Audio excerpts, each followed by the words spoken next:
अस्सलाम वालेकुम व्यूअर्स, कैसे हैं आप सब। उम्मीद है सब ठीक ठाक होंगे। और की हाल चाल है।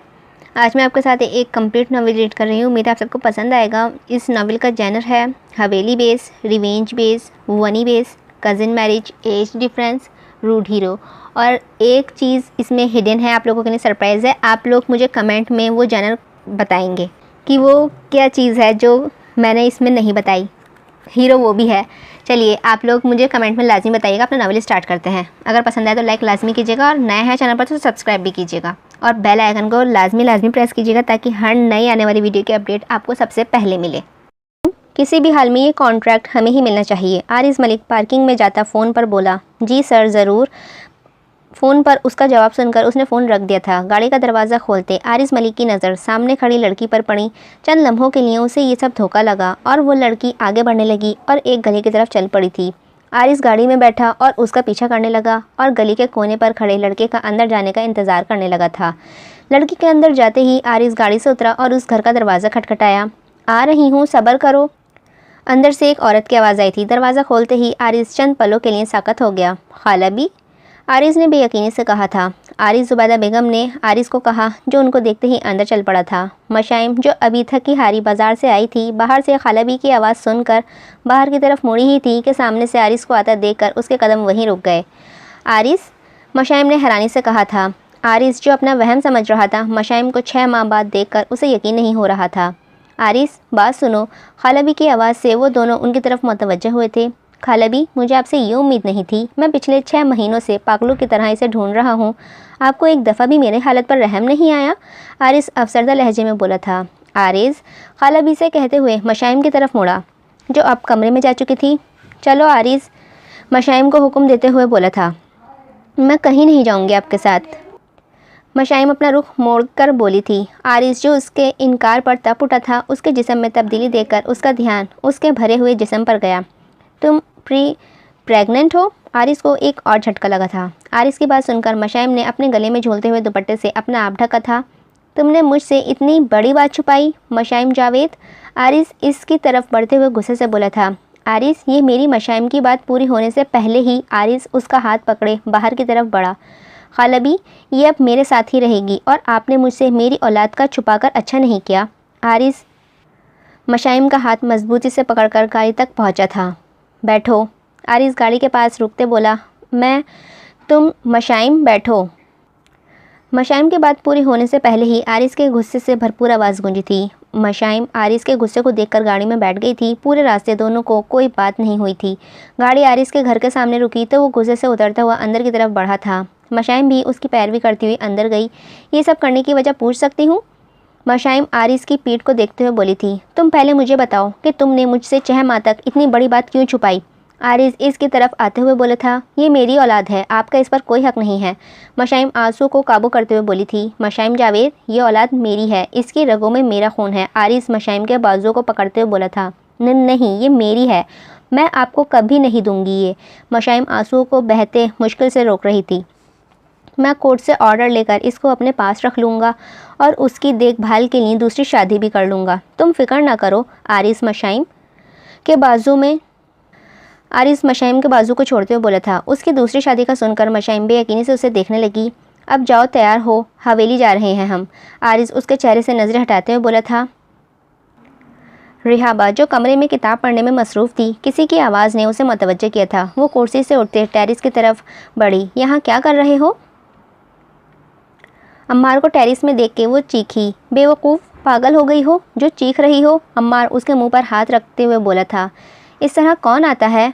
अम्मार का हाथ पीछे करते हुए रिहाबा खफा होते हुए बोली थी। अम्मार मलिक आता है। अम्मार कॉलर झाड़ते हुए बोला था। अच्छा काम बताओ, रिहाबा ने उसकी शौकी को देखते हुए कहा था। वैसे हद है, मैं इतनी मुश्किल से आया हूँ और तुम्हारे नखरे ही ख़त्म नहीं हो रहे हैं। अम्मार रिहाबा की लापरवाही को देखते हुए बोला था। ये चूड़ियाँ लाया था तुम्हारे लिए। वो चूड़ियों को आगे करते हुए बोला था। चूड़ियों को देखते रिहाबा के चेहरे में खुशी की लहर दौड़ गई थी और उसने उसके हाथ से नीली कांच की चूड़ियाँ ले लीं। रिहाबा मलिक को चूड़ियाँ सबसे ज़्यादा अजीज़ थीं। शुक्रिया। रिहाबा ने चूड़ियों को पकड़ते मुस्कुराते हुए अम्मार को कहा था और अंदर जाने के लिए पलटी थी। सुनो। अम्मार की आवाज़ पर वो मुड़ी। हाँ? रिहाबा ने कंधे उचकाते हुए पूछा था। कुछ नहीं, अम्मार मुस्कुराता कहते अपने कमरे की टेरिस पर से छलांग लगा गया था। मशाइम आज 6 महीने बाद मलिक हवेली आई थी। वो जानती थी कि आरिज़ उसे सबसे पहले यहाँ ही ढूंढने आएगा, इसीलिए उसने खालाबी का घर चुना। 6 माह पहले उसकी ज़िंदगी एकदम से ही बदल गई थी। पूरे रास्ते मशाइम 6 माह पहले के वाक़यात सोचती रही। उसने मलिक हवेली में अपनी उम्मीद से होने की खबर दे दी थी और मलिक हवेली के लोगों को खुशी का कोई ठिकाना ना था। आखिर 4 सालों बाद कोई खुशखबरी सुनी थी। मलिक हवेली, जिसके सरबराह अनवर मलिक और उनकी ज़ौजा शाइस्ता मलिक थी, उनकी दो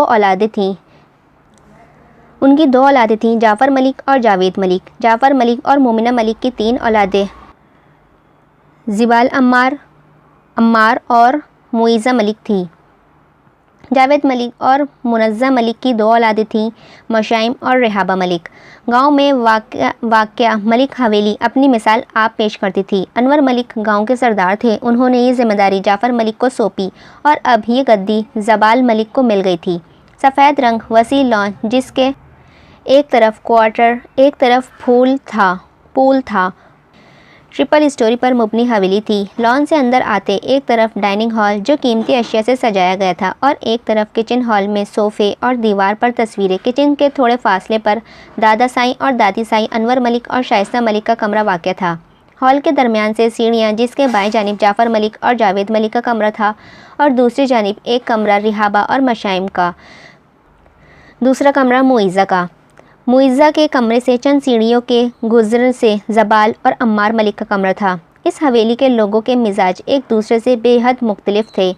अस्सलाम वालेकुम मामा। आरिज़ हवेली में दाखिल होते हुए बुलंद आवाज़ में बोला था। आरिज़ की आमद का सुनकर सब हॉल में आए। अपिया, कैसी हैं आप? रिहाबा खुशी से चीखते मशाइम के गले लगी थी। हाय हाय, आराम से, इस हालत में इस तरह नहीं मिलते। दादी साईं ने मशाइम की जसामत को देखते हुए रिहाबा को टोका था। बेटा, आप अपने कमरे में जाओ और आराम करो, मुनज़्ज़ा मलिक मशाइम से कहती हुई आरिज़ की तरफ मुतवज्जह हुई थी। मशाइम, जो कब से बेचैनी में कमरे में टहल रही थी, आरिज़ के आते ही उसके चलते कदम रुके। चाची ने तुम्हें आराम करने को कहा था, चहलकदमी नहीं। आरिज़ बेड पर बैठते हुए बोला था। मैं आपको ये औलाद नहीं दूंगी, ये मेरे पास रहेगी। मशाइम, जो कब से ख़ुद पर काबू किए हुई थी, आरिज़ के आते ही आंसू से अपनी परेशानी बता गई थी। आरिज़ ने बहुत कम उसे रोते हुए देखा था। वो बेड से उठा और मशाइम का हाथ थामे दोबारा से बेड की तरफ आया था। मशाइम, इस मामले में दोबारा बात कर लेंगे, अभी बहुत वक्त है। आरिज़ तकिया दुरुस्त करते हुए बोला था। अब इस बात का दोबारा तुम कोई जिक्र नहीं करोगी। आरिज़ मशाइम को लिटाते हुए बोला था।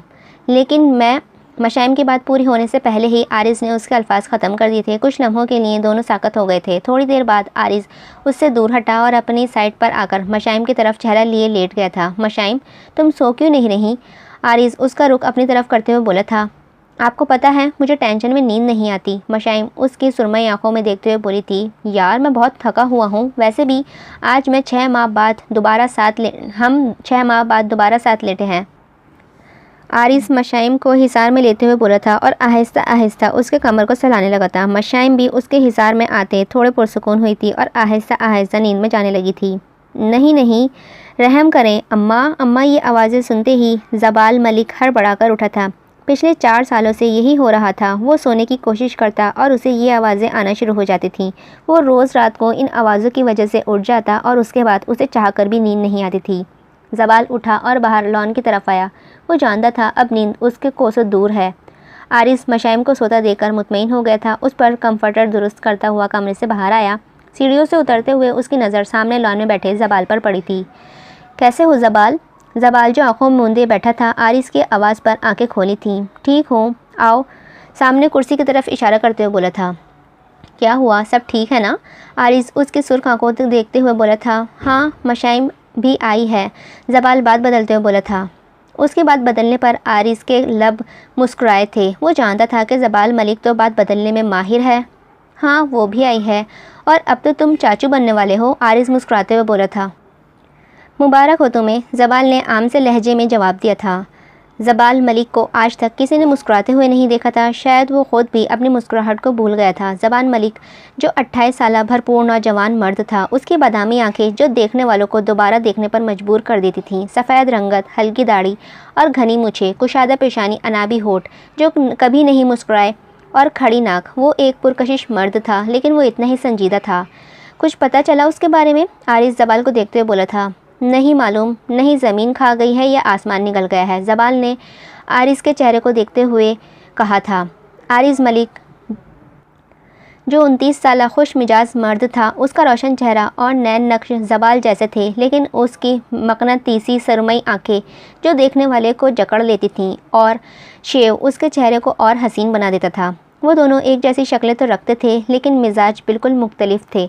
आरिस खुश मिजाज और ज़बाल का मिजाज इतना ही संजीदा था। आरिस दिल में उसकी परेशानी ख़त्म होने की दुआ करता उठ गया। ज़बाल इसको जाते देखकर दोबारा आंखें मूंद गया। कहते हैं कि नया दिन नई उम्मीदें लाता है। मलिक हवेली पर दिन का सूरज चढ़ा, सब लोग नई उम्मीदी से जागे थे। डाइनिंग हॉल में सरबराही कुर्सी पर दादा साई और उनके साथ वाली कुर्सी पर दादी साई बैठी थीं। दादी साई के साथ मोमिना बेगम और मुनज़्ज़ा बेगम थीं। अस्सलाम वालेकुम।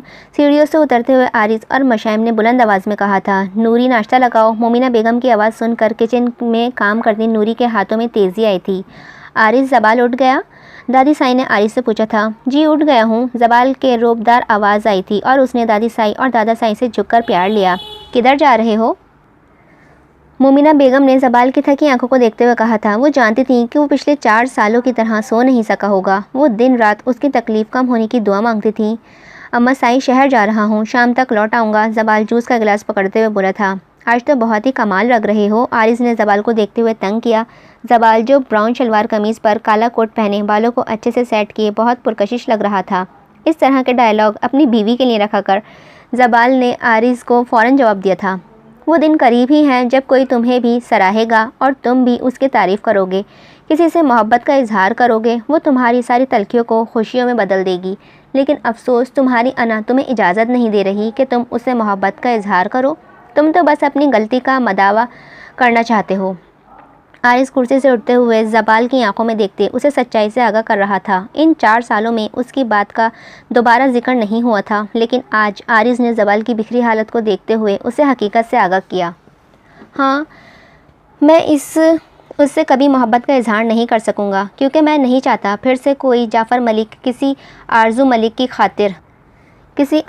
की खातिर किसी को बर्बाद करे। ज़बाल रुख मोड़े कर्ब ज़दा लहजे में बोला था। ज़बाल जाफ़र मलिक के दिल में हमेशा से ही आरज़ू मलिक थी। मोमना मलिक कोई कभी जगह ही नहीं बना पाई थी, और तुम्हारे दिल में भी रासबा है और कोई आरज़ू नहीं दाखिल होगी। आरिस ने ज़बाल को बावर करवाया था। लेकिन इन सब में मेरा क्या कसूर था? माँ पैदा होते ही चली गई, मेरा कौन सा रिश्ता मेरे पास रहा? आरिस हाथ पीछे करते हुए कहते। उसकी बात सुनकर ज़बाल रुख मोड़कर उसे देखता है और बेसाख्ता ही उसे गले लगा लेता है। तुम्हारे पास 2 भाई हैं, अम्मा साई हैं, और आइंदा के बाद कभी अपने आप को सौतेला मत कहना, वरना तुम्हारी बीवी के सामने मारूंगा। ज़बाल उससे अलग होते हुए उसे सख्त लहजे में कहता। वैसे बड़ा मैं हूँ और रोब झाड़ना कोई तुमसे सीखे, आरिस मुस्कुराते हुए बोला था। सिर्फ 1 साल बड़े हो, ज़बाल कहता हुआ बाहर का रुख कर गया। मशाइम, जिसे आज से पहले मालूम ही नहीं था कि आरिस ज़बाल का सौतेला भाई है, 6 माह पहले ही अपनी बेवकूफ़ी को याद करते उसने शर्मिंदगी से सर झुका लिया था। तुम खा क्यों नहीं रही? आरिस कुर्सी पर बैठते मशाइम की खाली प्लेट को देखते हुए बोला था। मशाइम कोई भी जवाब दिए बगैर वहाँ से उठ गई। इसे क्या हो गया? मुनज़्ज़ा बेगम ने परेशानी से पूछा। मैं देखता हूँ, और आरिस ट्रे में नाश्ता रखते हुए कमरे की जानिब बढ़ा था। मिशी, यार ये क्या हरकत थी? आरिस कमरे में दाखिल होते हुए बोला था। नाश्ते की ट्रे को मेज़ पर रखते हुए वो बेड पर बैठी मशाइम की जानिब बढ़ा था। कुछ पूछ रहा हूँ, आरिस बेड पर बैठते हुए बोला था। वो आरिस, मशाइम उसके सीने से लगकर रोते हुए बोली थी। क्या हुआ है? तुम्हारी तबीयत तो ठीक है ना? आरिस मशाइम की पूरी तरह रोने पर चौंका था। सॉरी, मशाइम उससे अलग होते हुए बोली थी। किस बात के लिए? आरिस उसका चेहरा साफ करते हुए बोला था। वो मुझे नहीं मालूम था कि आपकी मामा ताई अम्मी नहीं हैं, तो मैंने उस दिन गुस्से से आपको इतना कुछ कह दिया। आप मुझसे नाराज़ ना हो प्लीज़। मशाइम उसका हाथ पकड़ते हुए बोली थी। तुम्हें किसने कहा मैं तुमसे नाराज़ हूँ? आरिस उसके होठों के ऊपर मतवज्जा तिल को चूमते हुए बोला था। तो फिर आपने ये क्यों कहा कि आपके पास कोई रिश्ता नहीं है? मैं हूँ आपके पास, और अब हमारी औलाद भी है। मशाइम नाराज़ होते हुए बोली थी। हाँ, ये तो ठीक कहा तुमने। आरिस उठते ट्रे लिए वापस आया था। तो फिर आप दूसरी शादी नहीं करेंगे ना? मशाइम ने अपनी परेशानी को कम करने के लिए पूछा था। सोचूंगा, आरिस ने टोस्ट मशाइम को पकड़ाते हुए तंग करने वाले अंदाज में कहा था। इसके बाद सुनकर मशाइम को नए सिरे से रोना आने लगा था। यार मजाक कर रहा हूँ, आरिस ने उसका चेहरा देखते हुए कहा था। बस थोड़ी मोटी हो गई हो, लेकिन चलेगा, आरिस ने खुद भी टोस्ट खाते हुए कहा था। मशाइम जावेद 26 साल खूबसूरत लड़की थी। 6 माह पहले वो नकचड़ी पैंट शर्ट पहनने वाली आज बिल्कुल मुख्तलिफ थी। कंधों तक आते बाल अब थोड़े बड़े हो गए थे। होठों के ऊपर तिल जो आरिज़ मलिक की कमज़ोरी थी, लेकिन आज कोई नहीं कह सकता था कि ये पहली वाली मशाइम जावेद है, क्योंकि वो मशाइम जावेद से मशाइम आरिज़ बन गई थी। आरिज़ ने मशाइम को बदल दिया था। वो पहले उसे जानता नहीं था, लेकिन उसकी आदतों से वो आहिस्ता आहिस्ता वाकिफ़ होता चला गया और उसको अपनी आदतों में ढाला। आरिज़ मलिक के लिए ये 6 माह 6 साल के बराबर थे। वो मशाइम को हर जगह तलाश करता रहा, लेकिन उसकी ध्यान खाला की तरफ नहीं गया था। आरिज़ मलिक जाफ़र की दूसरी बीवी आरज़ू मलिक की औलाद था। आरज़ू मलिक आरिज़ को जन्म देते ही दुनिया से चली गई थी। आरिज़ मलिक हवेली में नहीं रहता था। वो काम के सिलसिले में ज़्यादातर शहर ही होता था और उसने वहाँ ही अपना छोटा सा घर लिया हुआ था और वहाँ वो आरज़ू मलिक की बहन अपनी खाला के साथ रहता था। 6 माह पहले। मशाइम, तुम किधर जा रही हो? मुनज़्ज़ा बेगम ने टाइट पैंट पर शॉर्ट शर्ट पहने और डार्क मेकअप में बाहर जाती मशाइम को रोका था। मामा, बाहर लंच पर जा रही हूँ, मशाइम ने कंधे तक आते बालों को पीछे करते हुए कहा था। मैंने तुमसे कुछ बात करनी है, मुनज़्ज़ा बेगम ने मशाइम की हरकतों को नज़रअंदाज करते हुए कहा था। मामा, आपने शादी की बात करनी है तो आपने जिससे भी करवानी है करवा दें, मैं कर लूँगी। मशाइम लापरवाही से कहती चली गई थी। मुनज़्ज़ा बेगम ने मशाइम के लिए आरिज़ का फ़ैसला किया था। अपिया, आपने लहंगा नहीं लेना क्या? सिर्फ 2 दिन रह गए हैं आपकी शादी में, रिहाबा ने बेफिक्र मशाइम को देखकर कहा था। लहंगे की क्या ज़रूरत है? मशाइम ने कंधे उचकाते हुए कहा। क्या मतलब? आपकी शादी है, लड़कियों को तो इतना शौक़ होता है अपनी शादी का, और एक आप हैं। रिहाबा ने हैरत से आंखें खोलते हुए कहा था। अच्छा, और ये किस किताब में लिखा है कि शादी लहंगे में ही हो सकती है? मशाइम ने फ़ोन पकड़े बेफिक्री से कहा। तो फिर आपने क्या पहनना है? रिहाबा ने हार मानते हुए कहा था। यार, मुझसे इतने भारी जोड़े नहीं पहने जाते और निकाह के लिए दस्तखत और रजामंदी की ज़रूरत होती है, और मैं ये सब पैंट शर्ट में भी कर सकती हूँ। मशाइम के ख्यालात को सुनकर रिहाबा को हैरत के झटके लग रहे थे। मुनज़्ज़ा बेगम के बहुत ज़ोर देने के बाद मशाइम ने लाल और नीले रंग का लहंगा पहना और डार्क मेकअप से अपने आप को और ख़ूबसूरत बनाया था। निकाह की रस्म के बाद मशाइम खामोशी से आरिज़ के साथ बैठकर शहर वाले घर में चली गई थी। ये वाहिद दुल्हन होगी जिसने सबको रुलाया है और ख़ुद एक आंसू भी नहीं बहाया, अम्मार ने रिहाबा के कान में कहा था। आरिज़ बाहर खालबी के साथ बातों में मसरूफ़ था और रात को वो काफ़ी देर बाद कमरे में आया था। देखो, मैंने ये शादी अपनी मामा की वजह से की है, मुझे शादी का कोई शौक़ नहीं था, और तुम प्लीज़ मुझसे कोई भी उम्मीद ना रखना। मशाइम आरिज़ को दरवाज़े पर खड़ा देखकर बोलना शुरू हो गई थी। आरिज़ बस मुँह खोले उसकी हिम्मत को दाद दे रहा था। सुबह आरिज़ की नींद दरवाजे खटखटाने पर खुली। मशाइम, जो आरिज़ के बराबर में बेखबर सो रही थी, आरिज़ की नज़र उसके होठों के ऊपर मौजूद तिल पर पड़ी थी और वो चंद लम्हे उसके चेहरे के नक्श में खो गया था। खाला भी अपने घर चली गई और अब घर में सिर्फ मशाइम और आरिज़ थे। सुनो, बाहर से कुछ ऑर्डर करवा लो, मुझे भूख लगी है। मशाइम ने रात में आरिज़ से फरमाइश की। तुम्हें खाना बनाना आता है क्या?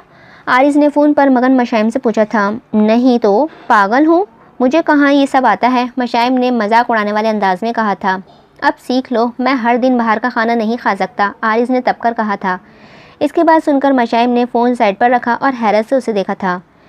मेरी स्किन ख़राब हो जाएगी और मेकअप भी, मशाइम ने चेहरे को हाथ लगाते हुए कहा था। मैं तुम्हें पार्लर लेकर जाऊँगा और वहाँ से तुम्हारा ट्रीटमेंट भी करवा दूँगा, आरिज़ उठते हुए बोला था। आप ऐसा नहीं कर सकते, मशाइम ने दांत चबाते हुए कहा था। मैं सब कुछ कर सकता हूँ, जाओ जाकर खाना बनाओ, आरिज़ मशाइम के चेहरे को देखते हुए बोला था। मशाइम ने बहुत जद्दोजहद से यूट्यूब से खाने की रेसिपी देखी और आरिज़ के सामने खाना रखा। आरिज़ को मशाइम की ज़िद्दी फितरत के बारे में पता चल गया था और वो रोज़ उससे कोई ना कोई काम करवाता। आहिस्ता आहिस्ता मशाइम को काम आना शुरू हो गए थे और वो आरिज़ से भी घुलने मिलने लगी थी। सलीम, ये वाली फ़ाइल दिखाओ, आरिज़ ने सामने मौजूद फ़ाइल की तरफ इशारा किया था। आरिज़, ये लाकर दो मुझे, मशाइम ने कमरे से निकलते हुए कहा। सलीम मशाइम को इस होलिये में देखकर ठिठक गया था। आरिज़ ने उसको जाने का इशारा किया और मशाइम के पास आया था। आज के बाद तुम इस होलिये में बाहर नहीं आओगी, आरिज़ ने ढीली शर्ट और ट्राउज़र में खड़ी मशाइम को ऊपर से नीचे देखा था। क्यों, अब कपड़े भी तुम्हारी मर्ज़ी से पहनूं, मशाइम ने तबकर कहा था। हाँ, सब कुछ मेरी मर्ज़ी से ही होगा, आरिज़ कमरे में जाते हुए बोला था। हाँ, तुमसे और उम्मीद भी क्या की जा सकती है, तुम्हारा बाप भी तो यही काम करता था, मशाइम कमरे में आरिज़ के पीछे आती गुस्से से बोली थी। उसकी बात सुनकर आरिज़ का गुस्सा 7वें आसमान पर पहुंच गया और उसके मशाइम के बाजू को दबोचकर अपने करीब किया था। उसकी सांसों की तपिश मशाइम को अपने चेहरे पर महसूस हो रही थी। वो पहली दफ़ा आरिज़ की कुर्बत से घबराई थी। उसने आरिस के सीने पर हाथ रखकर उसे पीछे करने की कोशिश की, लेकिन आरिस उसकी मज़ाहमत को नज़रअंदाज करता उसके होठों पर झुक गया। चंद पल सांसों का तबादला करने के बाद आरिस उसके पीछे हुआ और मशाइम ने गुस्से से आरिस की तरफ देखा। तुम भी अपने बाप जैसे ही हो, वो भी तुम्हारी माँ के साथ ऐसे ही करते थे, मशाइम कहती वहाँ से मुड़ने लगी तो आरिस ने उसे बेड पर फेंका। जिस बात का इल्म ना हो वो बात नहीं करनी चाहिए। आरिस मशाइम के रोकने के बावजूद उस पर अपना हक जता गया था और वो अपने आप उसे सौंप गई थी। सुबह आरिस को मशाइम कहीं नहीं मिली। कमरे में ड्रेसर के पास उसे एक नोट मिला था। कल रात तुमने मुझे पर पूरा अपना हक जमा कर अपनी मर्दानगी का सबूत दे दिया है। मैं तुम्हें इसके लिए कभी माफ़ नहीं करूँगी। मुझे ढूंढने की कोशिश मत करना। मशाइम जावेद। मशाइम वहाँ से खाला भी के घर चली गई थी और थोड़े दिनों बाद उसे अपने प्रेग्नेंट होने का पता चला था और उसने खाला भी से वादा लिया था कि वो आरिस को इस बारे में कुछ नहीं बताएंगी। आरिस ने मशाइम को बहुत ढूंढा लेकिन वो उसे कहीं भी नहीं मिली थी। उठ गई हो? मुनज़्ज़ा बेगम ने कुर्सी पर बैठती रिहाबा से कहा था। जी मामा। अच्छा नाश्ता तो दें, रिहाबा ऑर्डर करते हुए बोली थी। इतनी जल्दी होती है तो पहले उठ जाया करो, मुनज़्ज़ा बेगम डांटते हुए बोली। अच्छा कल से जल्दी उठ जाऊंगी, रिहाबा ने पराठा पकड़ते हुए कहा था। हाँ हर दिन तुम यही कहती हो, जल्दी उठ जाऊंगी। दादा साई की आवाज़ उसके कानों में पड़ी थी। दादी साई की आवाज़ उसके कानों में पड़ी थी। दादी साई आप फ़िक्र क्यों करती हैं? अब आप अपिया का फ़िक्र किया करें, रिहाबा ने सोफ़े पर बैठे दादी साई को आंख मारते हुए कहा था। रिहाबा मलिक 21 साल नर्म और खुश मिजाज मलिक हवेली की रौनक थी। कमर तक आते सिल्की बाल, शलवार और शॉर्ट कुर्ते में वो हर दफ़ा की तरह फ्रेश थी। मुनज़्ज़ा बहू इसकी हरकतें देखो, आँख मार रही है, खुदा का कोई खौफ नहीं है आजकल की औलादों को, दादी साहिन ने कानों को हाथ लगाते हुए कहा था। वो शैतान का शैला कहाँ है? मोमिना बेगम ने किचन से निकलते हुए कहा था। इधर हूँ, अम्मार उनके गालों को चूमते बोला था। अम्मार मलिक 22 साल खुश मिजाज हंसमुख मलिक हवेली की दूसरी रौनक था। भूरी आंखें, ठोरी पर गड्ढा उसके सिल्की बाल को और पुरकशिश बनाते थे। अम्मार तुम कब सुधरोगे? कुछ जबाल से ही सीख लो, मोमिना बेगम अम्मार को नाश्ता देते हुए बोली थी। मामा वो सरदार जबाल मलिक हैं जिससे हर कोई खौफ खाता है और मैं अम्मार मलिक हूँ जिससे सब मोहब्बत करते हैं। अम्मार ने जूस का गिलास लबों से लगाते हुए कहा। जिसने सबको तंग किया हुआ है और सब उससे तंग है। आरिस नीचे आते हुए बोला था। यार भैयू ऐसा ना कहा करें, मेरा नाजुक सा दिल दुख जाता है। अम्मार दिल पर हाथ रखते हुए बोला था। बड़ा नाजुक, तुम दोनों पढ़ने क्यों नहीं जा रहे? मशाइम कुर्सी पर बैठते हुए बोली थी। अपिया छुट्टियां हैं, रिहाबा ने मुंह बनाते हुए कहा था। अच्छा यार आज शाम को बाहर चलें, जबाल भी आ जाए। तब तक आरिस ने प्लान बनाया था। जीजू हम तो जा सकते हैं लेकिन भैयू से कोई उम्मीद न रखें, रिहाबा ने आरिस को बावर करवाया था। ये जीजू क्या है? मैं भी तुम्हारा भैयू ही हूँ, आइंदा ना ये लफ्ज़ बोलना, आरिस रिहाबा को डांटते हुए बोला था। अच्छा नहीं बोलती, रिहाबा शर्मिंदा होते हुए बोली थी। राजबा चलो यार शॉपिंग पर चलें, रुमैज़ा ने कमरे में आते हुए कहा था। आप चली जाओ, मुझे नहीं जाना, मुझे असाइनमेंट पूरी करनी है, राजबा ने किताबें पकड़ते हुए कहा था। तलाल कह रहे हैं असाइनमेंट हो जाएगी पूरी, रुमैज़ा ने किताबें रखते हुए कहा था। मेरा दिल नहीं कर रहा, रुमैज़ा राजबा ने उसकी ज़िद को देखकर कहा था। हर दफ़ा यही कहती हो प्लीज़, रुमैज़ा ने इल्तिजा करते हुए कहा था। रुमैज़ा मजबूरियाँ इंसान के शौक़ खा जाती हैं और मैं अब ये शौक़ नहीं रखती, राजबा ने नम लहजा अपनाते हुए कहा था। उसकी बात सुनकर रुमैज़ा हर दफ़ा की तरह लाजवाब हो गई थी और कुछ कहे बगैर ही कमरे से चली गई। राजबा किधर है? कमरे से निकलते हुए रुमैज़ा को देखकर तलाल ने पूछा था। वो नहीं जाना चाहती तलाल, माजी को भूलना इतना आसान नहीं होता है, वो साए की तरह हमारे साथ रहता है, रुमैज़ा ने तलाल को देखते हुए कहा था। चलें, राजबा ने हॉल में खड़े तलाल और रुमैज़ा को देखते कहा था। अब मैं आप दोनों को नाराज़ तो नहीं कर सकती ना, राजबा ने उनकी हैरत को देखते हुए कहा था। चलो तलाल इन दोनों को कहते हुए बाहर चल पड़ा था। फ़ारूक आज मीटिंग जिस हॉल में रखी है वहाँ सब देख लेना, कुछ गड़बड़ ना हो, जबाल ने फ़ोन पर सेक्रेटरी को इत्तला दी थी। जी सर मैंने सब देख लिया है, बस आपका इंतज़ार है, फ़ारूक ने जबाल को तसल्ली दी थी। मॉल के सामने गाड़ी रोके वो तेज़ी से उतरता अंदर की तरफ बढ़ा था। मीटिंग एरिया में जाते ही जबाल की नज़रें सामने फूड एरिया में तलाल और रुमैज़ा और राजबा पर पड़ी। वो चंद लम्हों के लिए पूरी तरह साकित हो गया। वो नहीं जानता था कि जिसके पीछे वो 4 सालों से ख्वार हो रहा है वो उसके अपने दोस्त के साथ है, जिससे माफ़ी मांगने के लिए अम्मा साईं कितना बेचैन है, वो ख़ुद उससे मिलने के लिए कितना बेकरार था, वो आज उसे अचानक यूँ मिल जाएगी। सर फ़ारूक की आवाज़ सुनकर उसने होश की दुनिया में वापस आया था। सर मीटिंग का टाइम निकल रहा है, फ़ारूक ने बेचैन जबाल को याद करवाया था। कैंसिल कर दो, जबाल ने फ़ारूक को देखते सर्द लहजे में कहा था। लेकिन सर, कहा है ना, समझ नहीं आई, जबाल ने गुस्से में कहा था। जी सर, फ़ारूक ने अपने बॉस के गुस्से को देखते हुए कहा था। इस मीटिंग के लिए वो कब से इंतज़ार कर रहे थे, फिर यूं अचानक पता नहीं बॉस को क्या हो गया। फ़ारूक ने जबाल के जाते ही अपने कुलीग को बताया था।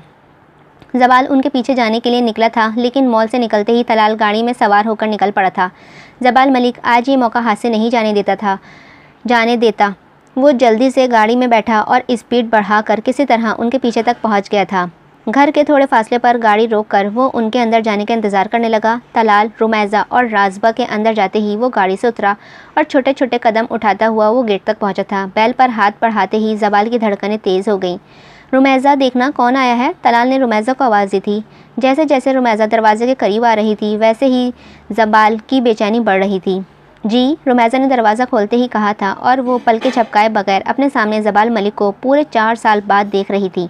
उसने कभी सोचा भी नहीं था कि एक रोज़ जबाल इस तरह उनके दरवाजे पर आ खड़ा होगा।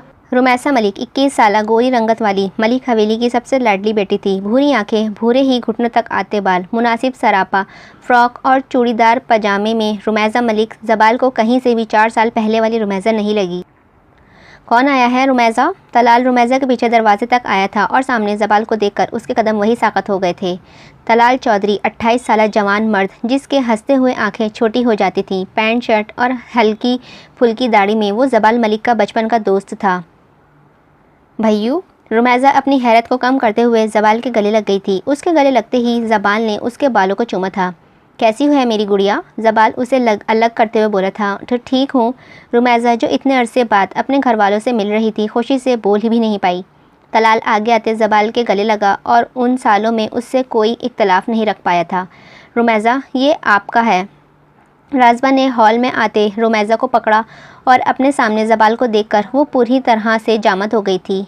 राज़बा बिलाल गंदमी रंगत पर पुरकशिश, सियाह आँखों वाली, दुबली पतली, मुनासिब कद, 22 साल पुरकशिश लड़की थी। उसके पतले होठ और सियाह बाल से उसे मुनफरिद बनाते थे। शलवार कमीज़ में वो आज दोबारा से जबाल मलिक के सामने थी।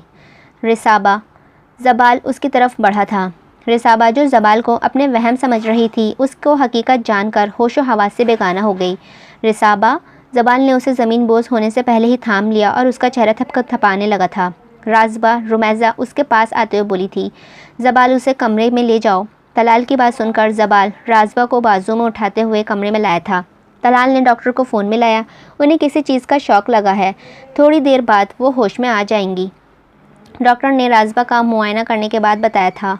मैं राज़बा को अपने साथ ले जाना चाहता हूँ। डॉक्टर के जाने के बाद जबाल ने तलाल और रुमैज़ा को बताया था। उसकी बात सुनकर रुमैज़ा और तलाल ने एक दूसरे को देखा था। भैयू, वो नहीं जाएगी, रुमैज़ा उसके पास आते हुए बोली थी।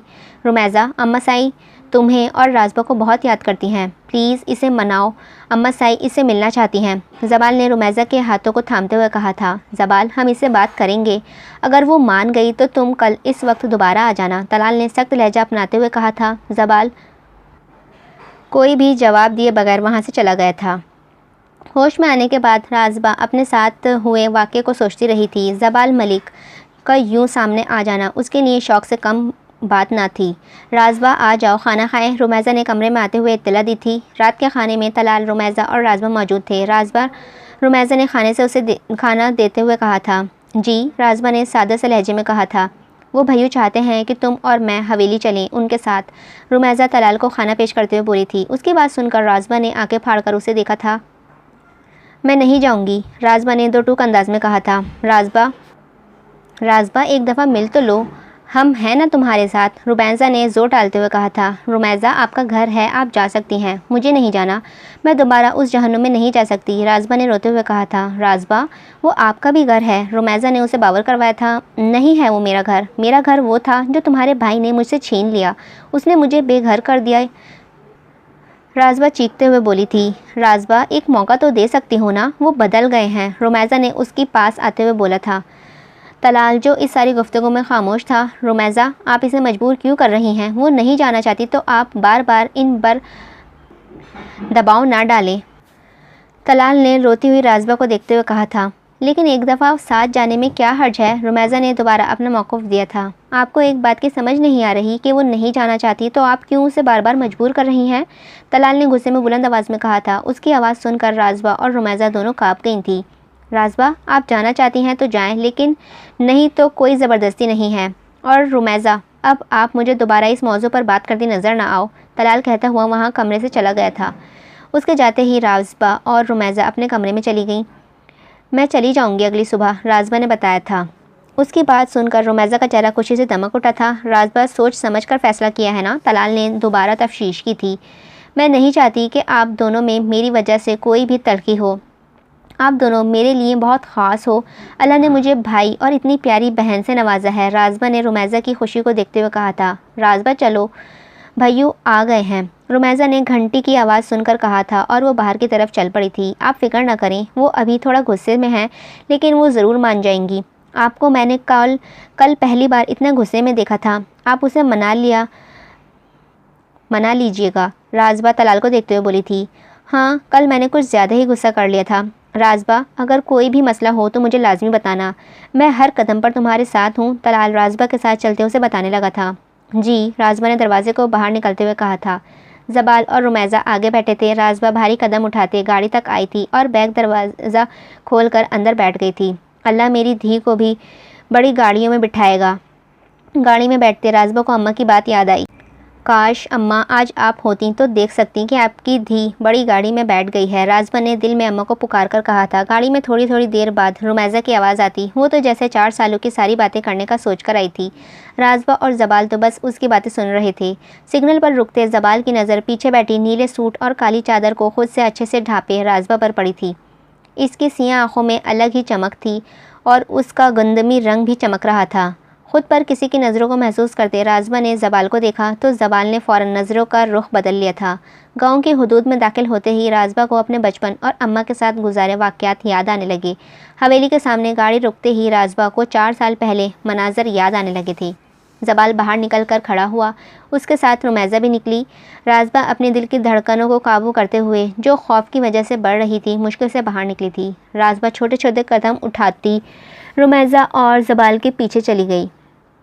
डाइनिंग हॉल में दाखिल होते ही मोमिना बेगम की नज़रें रुमैज़ा पर पड़ीं। रुमैज़ा, मेरी गुड़िया। मोमिना बेगम रुमैज़ा को देखकर रोते हुए उसके गले लग गई थी। मामा, मैंने आपको बहुत याद किया, रुमैज़ा उनसे अलग होते हुए बोली थी। रुमैज़ा 4 सालों बाद दादा दादी साई अम्मार आरिज़ रिहाबा से मिल रही थी। इस सब में वो राज़बा को देखना ही भूल गई थी, जो अभी तक दरवाजे के पास खड़ी उन सबको देख रही थी। राज़बा, मोमिना बेगम उनके पास आते हुए बोली थी। उनके करीब आते ही राज़बा ने अपनी चादर को मुट्ठियों में जकड़ लिया था। वो कमज़ोर नहीं पड़ना चाहती थी। वो राज़बा को लिए सोफ़े पर पास आई। हमें माफ़ कर दो बेटा, हम आपके गुनाहगार हैं, दादी साई उठकर बोली थी। मुझे माफ़ कर दो राज़बा, मोमिना बेगम उसके सामने हाथ जोड़ते हुए बोली थी। नहीं, आप बड़ी हैं अम्मा साई, मैंने आपको माफ़ कर दिया। राज़बा ने आंसुओं को रोके मुश्किल से कहा था। तुम सच कह रही हो ना राज़बा?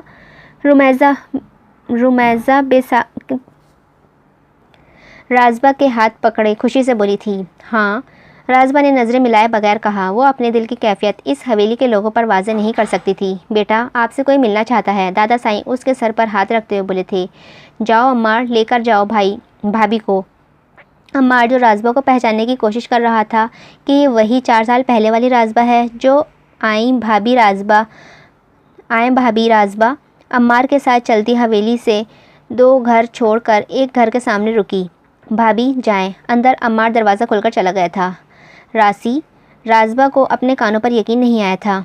अम्मा, राज़बा दौड़कर साजिदा बेगम के गले लग गई थी। बहुत देर दोनों माँ बेटी रोकर अपना दिल का बोझ हल्का करती रही थीं। अम्मा, मुझे लगा आप। राज़बा कुछ बोलते रुकी और अम्मा का चेहरा चूमकर ख़ुद को यकीन दिलवा रही थी। रासी, माशाल्लाह कितनी बड़ी हो गई हो, साजिदा बेगम ने बढ़ती जिसामत को देखकर कहा था। अम्मा, मैं बहुत खुश हूँ।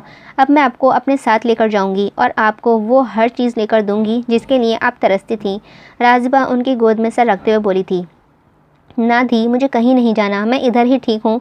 मुझे मेरी धी मिल गई, अब कुछ नहीं चाहिए। वैसे भी छोटे साई के मुझ पर बहुत एहसानात हैं, साजिदा बेगम राज़बा के बालों में हाथ फेरते बोली थी। ज़बाल का नाम सुनकर राज़बा के चेहरे पर साया सा आया था। अम्मा, हमें उनके एहसान लेने की अब कोई ज़रूरत नहीं है, मैं अब खुद कमा सकती हूँ, राजबा ने गोद से सर उठाते हुए कहा था। नहीं नहीं धी, हम चाहकर भी छोटे साई के एहसान नहीं चुका सकते, मुझ पर छोटे साई का बड़ा करम है, साजिदा बेगम ने राजबा को समझाया था।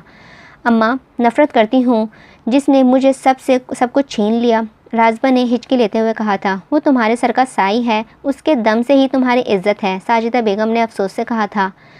सर के साई सबके सामने इज्जतों और रिश्तों का तमाशा नहीं बनवाते, राजबा ने गुजरे पलों को याद किया था। अल्लाह तुझे तेरी सब्र का सिला ज़रूर देगा, साजिदा बेगम ने उसकी ज़िद देखकर दुआ दी थी। अम्मा, कभी कभार सब्र से ज़्यादा घूंट आइंदा के लिए जहर बन जाते हैं और वो जहर आहिस्ता आहिस्ता आपको ख़त्म कर देता है, राजबा ने ट्रांस किसी कैफियत में कहा था। उसकी बातें सुनकर साजिदा बेगम हाथ उठाकर उसकी खुशियों की दुआ की जो उसे जल्द या देर मिल ही जाएंगी। 4 साल पहले। रासी, ज़रा ये धागा डाल जाओ मशीन में, साजिदा बेगम ने काम करते 18 साला राजबा को पुकारा था। आई अम्मा, राजबा झाड़ू फेंकती हुई सहन में मौजूद छोटे से कमरे में आ गई थी। लाएं अम्मा, जब मैं पढ़कर काम पर लगूंगी ना तो आपकी हर ख्वाहिश को पूरा करूंगी, राजबा ने धागा डालते हुए कहा था। अल्लाह तेरे नसीब अच्छे करे, साजिदा बेगम ने मुस्कुराकर कहा। अम्मा, नसीब क्यों? राजबा ने हैरान कुन होते पूछा था। अरे पगली, जब नसीब अच्छे होंगे तो सब कुछ मिल जाएगा, साजिदा बेगम ने उसके सर पर चपत लगाते हुए कहा था। अम्मा, पैसे हैं, राजबा ने दुपट्टा लेते कहा।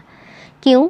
साजिदा बेगम मशीन को चलाने लगी थी। अम्मा, गजरे लेने हैं, पिछली दफ़ा भी नहीं लिए, राजबा ने दुखी होकर बताया था। साजिदा बेगम जानती थी कि राजबा को गजरे कितने पसंद हैं। धी, अगर पैसे दे दिए तो रात को क्या खाएंगे, साजिदा बेगम ने नम आवाज़ में कहा था।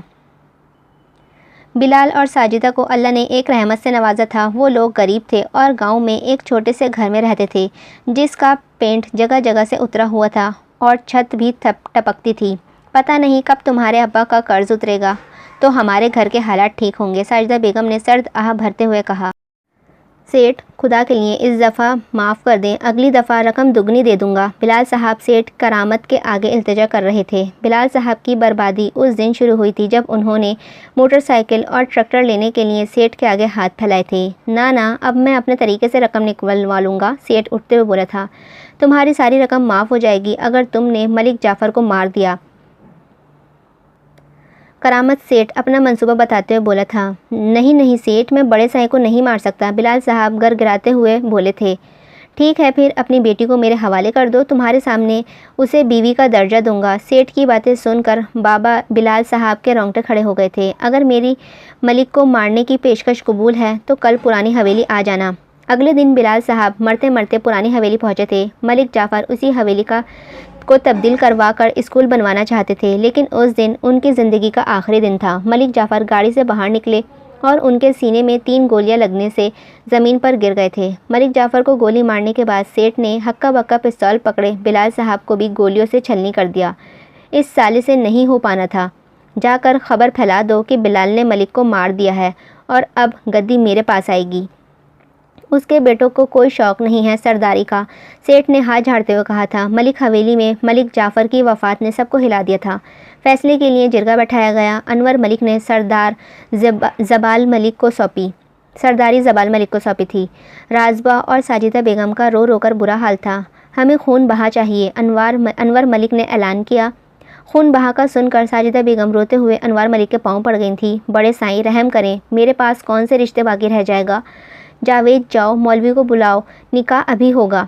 अनवर मलिक ने साजिदा बेगम की इल्तिजा को अनसुनी कर दिया था। ज़बाल के सीने में अपने बाप को खोने का दर्द बढ़ा हुआ था। वो उसे वनी बुनाकर अम्मा और दादी साई को दुख कम कर सकता था। राजबा, बिलाल, आपको ज़बाल मलिक से निकाह कबूल है? अल्लाह मेरी धी का नसीब अच्छा करे। कबूल है। और वो राजबा बिलाल से राजबा ज़बाल बन गई। उसकी ज़िंदगी का नया दौर शुरू हो गया था। चल लड़की, जावेद मलिक की आवाज़ आई थी। राजबा थके थके कदम उठाते साजिदा बेगम के पास आई थी। अम्मा, मेरा नसीब, वो उनके गले लगकर रोते हुए कहकर आगे बढ़ गई थी। राजबा मलिक हवेली को पहली बार देख रही थी। उसको लॉन में बुत बने खड़े देखकर ज़बाल तेज से उसके पास आया और बाजू से पकड़कर अंदर ले गया था। हॉल में सोफ़े पर दादी साई, मोमिना और मुनज़्ज़ा बेगम थीं। ज़बाल ने राजबा को लाकर फर्श पर धक्का दिया। ये ले अम्मा साई, बाबा साई के कातिल की बेटी। मोमिना बेगम उठी और एक ज़ोर सा थप्पड़ रसाबा के गाल पर रसीद किया था। राजबा जो इस हमले के लिए तैयार न थी, हैरत से मोमिना बेगम को देखती। तेरे बाप को क्या मिला मेरा सुहाग उजाड़कर? मेरे छोटे छोटे बच्चे उसे क्यों नज़र नहीं आए? मोमिना बेगम उसके चेहरे को थप्पड़ों से लाल करते चीख रही थी। राजबा जिसको आज तक किसी ने हाथ भी नहीं लगाया था, इतनी मार खाने के बाद ढहसी गई। किसी को मार खाते देखकर अम्मार और रुमैज़ा कमरे से बाहर निकले थे और अफसोस से जबाल को देखने लगे, जो खामोशी से उसे मार पड़ते देख रहा था। नूरी, जाए इसे स्टोर में बंद कर दे। ठंड महसूस होने की वजह से राजबा को होश आया और ख़ुद को एक छोटे से कमरे में देखकर वो रोने लगी थी और अपनी किस्मत पर मातम करने लगी। अम्मा साईं, ये गलत है। अगर हमारे बाबा साईं को मारा गया है तो इस लड़की का भी तो बाप चला गया है। अम्मार मोमिना बेगम से बहस कर रहा था। तुम अभी छोटे हो, इन मसाइल में ना पड़ो। दादा साईं की आवाज़ आई थी। वो दादा साईं, मैं छोटा हूँ। वाह दादा साईं, मैं छोटा हूँ। आप लोगों को क्या हो गया है? आप लोग तो बड़े हैं ना, अम्मार ने तंजिया कहा था। 2 दिन बाद राजबा को कमरे से बाहर निकाला। उन दिनों में उसे कुछ भी खाने को नहीं दिया गया था। वो हर वक्त मरने की ख्वाहिश करती, लेकिन किस्मत उसका साथ नहीं दे पा रही थी। 4 माह शदीद सर्दी में राजबा ने जानवरों की तरह काम करवाया जाता। अगर कोई गलती हो जाती तो दादी साईं और मोमिना बेगम शदीद सर्दी में खौलता पानी उस पर डाल देती। सर्दी में बारिश में खड़ा कर देती। राजबा छोटी छोटी गलतियां करने से भी परहेज़ करती थी। उसको खाना ना देती और उसको अछूत समझती। अगर वो गलती से कोई बर्तन छू ले तो उससे ही मारती थी। राजबा रात को कोने में दुबक कर रोने के अलावा कुछ भी नहीं कर सकती थी। अम्मार और रुमैज़ा उसके साथ बात करना चाहते थे, लेकिन उनको कभी मौका ही नहीं मिल सका। जबाल का उसका दिन के बाद से कोई सामने नहीं हुआ था। सुनो, राजबा हॉल की सफाई में मसरूफ़ थी जब अम्मार की आवाज़ आई। आपका नाम क्या है? अम्मार ने उससे पूछा था। राजबा, जो गंदे कपड़ों में चादर में थी, अम्मार की आवाज़ सुनकर पीछे को हुई। आप डरे मत, अम्मार उसके पास आते हुए बोला था। क्या कर रहे हो अम्मार तुम? जबाल की आवाज़ सुनकर अम्मार ने सीढ़ियों से उतरते जबाल को देखा था। इसे क्या पूछ रहे हो? ये लड़की ने ही इसे बुलाया है। अम्मार को बोलने से पहले ही मुनज़्ज़ा बेगम बोल पड़ी थी। क्या बोल रहे हैं आप चच्ची? अम्मार ने आंखें को फाड़े कहा था। भैयू, नूरी। अम्मार की बात बीच में ही रह गई थी और जबाल नूरी को बुलाने लगा था। जाओ लोहा गर्म कर लाओ। जबाल की बात सुनकर अम्मार और राजबा ने हैरान कुन नज़रों से उसे देखा था। भैयू, बात तो सुने। अम्मार, अब तुम कुछ भी नहीं बोलोगे। जबाल की गरजदार आवाज़ से रुमैज़ा, मोमिना बेगम और दादी साईं बाहर आई थी। जबाल राजबा की तरफ बढ़ा और उसको बालों से दबोचकर उसके मुंह पर थप्पड़ मारने लगा। जिस घर में रहती हो वहाँ ही नज़र गंदी करती है, बदकिरदार। जबाल ने उसे धक्का देकर फर्श पर फेंका था। नूरी ने लोहा का लाकर जबाल को दिया। लोहे को देखकर राजबा पीछे होने लगी थी। खुदा का खौफ करें अम्मा, नहीं, मुझे दर्द होगा, राजबा ने कांपते हुए कहा था। जबाल ने आगे बढ़कर वो लोहा राजबा के कंधों पर रख दिया। खौलता लोहा कंधे पर रखते ही मलिक हवेली में राजबा की चीखें गूंज उठी थी, लेकिन वहाँ सब बेबस थे। जबाल राजबा को वहाँ छोड़ता कमरे में चला गया था। नूरी राजबा को बेहोश वजूद को उठाकर उसी कमरे में ले गई। बस बहुत हो गई, अब और नहीं, हम इसको यहाँ से दूर भेज देंगे, रुमैज़ा ने अम्मार से कहा था। हाँ चलो, वरना भैयू और अम्मा साईं इसे मार देंगे। लेकिन मुझे पता चला है कि इस लड़की की वालिदा घर नहीं है। अम्मार ने थोड़े देर पहले मिलने वाली मालूमात बताई थी। अम्मार और रुमैज़ा रात के आखिरी पहर में राजबा के कमरे में आए थे। राजबा, जो अभी भी तकलीफ़ के ज़ेर असर थी, किसी की आहट सुनकर उसने आंखें खोलने की कोशिश की थी। नहीं, खुदा के लिए अब नहीं, राजबा रोते हुए बोल रही थी। देखो, हम आपको यहाँ से निकालने आए हैं।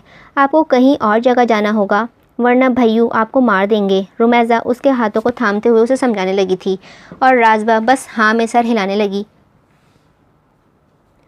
आपको बस इस गांव से दूर जाना है, अम्मार ने राजबा को आगाह किया था। मैं अकेले कैसे जाऊंगी? मुझे मेरी अम्मा से मिलवा दो, राजबा ने उठते हुए कहा था और दर्द की ठेस उसके जिस्म को गुजरी थी। वो आपकी अम्मा नहीं है, अम्मार ने सर झुकाए कहा था। किधर हैं वो? राजबा ने आंसुओं को बहाते कहा था। वो फौत, ये लफ्ज़ शीशे की तरह राजबा के कानों में पड़ा। आप बस जाएं, सुबह होगी तो जाना मुमकिन नहीं होगा। हाल हवेली में रुमैज़ा के आने की खुशी में दावत रखी गई थी। तलाल और उसके वालिदैन को भी बुलाया था, लेकिन उसके वालिदैन की फ़्लाइट में ताख़ीर हो गई थी, जिसकी वजह से वो लोग नहीं आ सके। अम्मा चलें? राजबा, जो सब्ज़ सूट में चादर लिए थी, किधर जाना है ना? बाबा, हवेली के लोगों के साथ बैठकर खाना में नहीं कर सकती ना? तू जा। तलाल जो कब से रुमैज़ा को नज़रों में लिए हुए था और वो मुसलसल नज़रअंदाज कर रही थी, जिससे तलाल को अब कोफ्त होना शुरू हो गई थी। वो ताज़ा हुए हवा लेने के लिए लॉन में आया जब उसे राजबा की आती दिखाई दी थी। आप कब आए? राजबा तलाल के पास आते हुए बोली थी। थोड़ी देर पहले। सब ठीक है ना राजबा? तलाल ने परेशानी से पूछा था। आप पहले आना का बताते तो मैं आपको अम्मा से मिलवाती, राजबा ने अंदर की तरफ बढ़ते कहा था। हाँ, मुझे तुम्हारी अम्मा के बारे में पता चला। तलाल हॉल की तरफ बढ़कर गया था। हॉल में एक सोफ़े पर रुमैज़ा, रिहाबा और अम्मार मौजूद थे। एक पर मशाइम और आरिस और एक पर ज़बाल पूरी शान व शौकत के साथ विराजमान था। तुम कब आई? राजबा मोमिना बेगम की आवाज़ पर सब ने उसको चौंक कर देखा था। वो अभी आई हूँ, राजबा ने नज़रों को झुकाए कहा था। ये है राजबा, रिहाबा ने रुमैज़ा के कान में सरगोशी की थी। राजबा चलो आओ तुम्हें सबसे मिलवाती हूँ। रुमैज़ा राजबा के बाजू पकड़कर उसे सोफ़े पर बैठा गई थी। ये है रिहाबा, मेरी सबसे अच्छी दोस्त, मेरी चच्ची की बेटी। रुमैज़ा ने रिहाबा की तरफ इशारा किया था। रिहाबा ने हाथ मिलाने के लिए हाथ आगे किया। राजबा ने उसके हाथ को देखा था और फिर उसके चेहरे को देखा, लेकिन वो अपना हाथ आगे नहीं बढ़ा पाई। ये है मशाइम अपिया, रिहाबा की बड़ी बहन और मेरी भाभी, और ये है आरिस भैयू। राजबा आरिस को देखकर हैरान हुई थी। वो हूबहू ज़बाल जैसा था, बस आंखों के रंग का फ़र्क था। राजबा को वहाँ अपना आप बेकार लगा क्योंकि वो उनके बराबर नहीं थी। वो सबसे अलग थी। वो कभी रुमैज़ा को देखती तो कभी रिहाबा या मशाइम को देखती। वो सब से अपने मुकाबले में बहुत हसीन लगी थी। उसकी नज़रों का जाविया ज़बाल बहुत अच्छे से समझ रहा था। आ जाओ, खाना लग गया है, मुनीज़ा बेगम ने आकर पैगाम दिया था। राजबा ने उनको देखकर ज़ब्त से आंखों को बंद कर लिया था। मैं चलती हूँ, राजबा ने उठते हुए कहा था।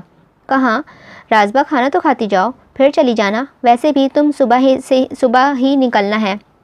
राजबा के उठते रुमैज़ा ने कहा था। नहीं, वो मुझे राजबा ने बहाना बनाना चाहा था। चलो आओ राजबा। मोमिना बेगम ज़बरदस्ती राजबा को डाइनिंग हॉल में ले आई थी और ज़बाल के सामने वाली कुर्सी पर बैठा दिया था। नूरी सबको खाना देने लगी। उसने कभी सोचा भी नहीं था कि जिस लड़की को वो अछूत समझते थे, आज वो खुद ही उसे खाना पेश कर रहे होंगे। राजबा ने पानी का गिलास पकड़ने के लिए जैसे ही हाथ आगे बढ़ाया था, उसके एक कंधे पर चादर सरक गई थी और उसके कंधे पर मौजूद निशान ज़बाल के नज़र से मुनफी नहीं रह सका था। थोड़ी देर के लिए ज़बाल सख्ते की कैफियत में राजबा के कंधे को देखता रहा था। अपने ऊपर नज़रों को महसूस करते हुए उसने नज़रें ज़बाल पर पड़ी थीं। ज़बाल ने एक लम्हे के लिए उसे देखा और शर्म से सर झुका लिया। राजबा ने अपने कंधों पर चादर दुरुस्त की और खाने की तरफ मुतवज्जह हो गई थी। किधर जा रहे हो? ज़बाल के उठते मोमिना बेगम ने पूछा था। आता हूँ, ज़बाल कहता हुआ उठ गया और बाहर लॉन में चला गया। खाने से फारिग होने के बाद राजबा घर जाने के लिए उठी। तुम वापस आओगी ना? मोमिना बेगम ने उससे आस भरे लहजे में पूछा। जी, राजबा कहती हुई बाहर चली गई थी क्योंकि उसे सुबह तलाल वगैरह के साथ जाना था। राजबा? अपने पीछे से ज़बाल की आवाज़ सुनकर उसे राजबा के कदम रुके थे। उस शख्स ने आज पहली बार उसे मुखातिब किया था। मैं आपको छोड़ आता हूँ, ज़बाल राजबा के आगे आते हुए बोला था। चली जाऊँगी, वैसे भी बदकिरदार लड़कियाँ रातों को अकेली ही आया जाया करती हैं। राजबा सख्त लहजे में ज़बाल को बहुत कुछ याद करवाती चली गई थी। रुमैज़ा ने वापस शहर आ जाने के बाद भी तलाल से कोई बात नहीं की थी। वो चाहती थी कि वो उसे मनाए। रुमैज़ा ने कभी तलाल को गुस्से में नहीं देखा था, लेकिन उस दिन से उसे गुस्से में देखकर वो उससे नाराज़ हो गई थी। रुमैज़ा, तलाल ने घर आते हुए रुमैज़ा को आवाज़ दी। इतने गुस्से में देखा था, लेकिन उस दिन उसे गुस्से में देखकर वो उससे नाराज़ हो गई थी। रुमैज़ा, तलाल ने घर आते हुए रुमैज़ा को आवाज़ दी थी और कमरे में चला गया था। रुमैज़ा कमरे में आई और तलाल को खिड़की के पास खड़े देखकर वो आज दूसरी बार उसके कमरे में आई थी। आपने बुलाया? रुमैज़ा ने कमरे को देखते हुए कहा था। हाँ, मुझे कुछ बात करनी है तुमसे, तलाल ने रुख मोड़ के बगैर कहा था। रुमैज़ा, आप मुझे अब अपना फ़ैसला सुना दें, तलाल ने संजीदगी में कहा था। कौन सा फ़ैसला? रुमैज़ा ने हैरान होकर पूछा था। अब आपको आपकी फ़ैमिली मिल गई है। आपको वैसे भी मुझसे ज़बरदस्ती जोड़ा गया था। आपको पूरा हक है कि आप अपनी ज़िंदगी को गुजारें। तलाल ने इतने दिनों बात को जाहिर कर ही दिया था। आपका दिमाग ख़राब हो गया है? रुमैज़ा ने रोते हुए तलाल को कहा था और कमरे से बाहर चली गई थी। रुमैज़ा कमरे से निकलने के बाद मुसलसल रो रही थी। उसने कभी कभी नहीं सोचा था कि तलाल उसे छोड़ने का कहेगा। तलाल को रुमैज़ा का जवाब तो मिल गया था और अपनी जल्दबाजी पर उसे अफसोस भी हुआ था। राजबा, जो रुमैज़ा को बुलाने कमरे में आई थी, उसे रोता हुआ देखकर वो परेशानी से उसके पास आई। रुमैज़ा, क्या हुआ? तुम रो क्यों रही हो? राजबा को अपने पास देखकर रुमैज़ा उसके गले से लग गई थी और उसके रोने में मज़ीद इजाफा हुआ। राजबा, तलाल मुझे छोड़ना चाहते हैं, उनको मेरी नज़र में अपने लिए मोहब्बत नज़र ही नहीं आई। रुमैज़ा उससे अलग होते हुए बोली थी, वो तुम्हें कभी भी नहीं छोड़ेगा। लेकिन रुमैज़ा, राजबा ने उसके चेहरे को साफ करते हुए कहा था। लेकिन क्या? रुमैज़ा ने परेशान होते हुए पूछा था। तुम्हें नहीं लगता अब तुम्हें और तलाल को एक साथ रहना चाहिए? वो तुम्हारा शौहर है, उसने कभी भी तुमसे अपना हक नहीं मांगा, लेकिन कब तक? वो एक इंसान भी है, वो तुम्हारे साथ रहना चाहते हैं, मेरी बात पर गौर ज़रूर करना। राजबा उसे समझाते हुए उठ गई थी और रुमैज़ा आगे के बारे में सोचने लगी।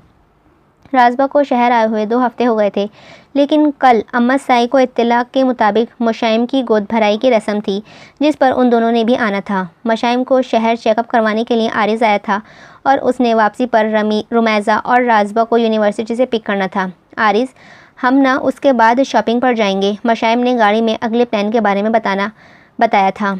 अच्छा, और कुछ?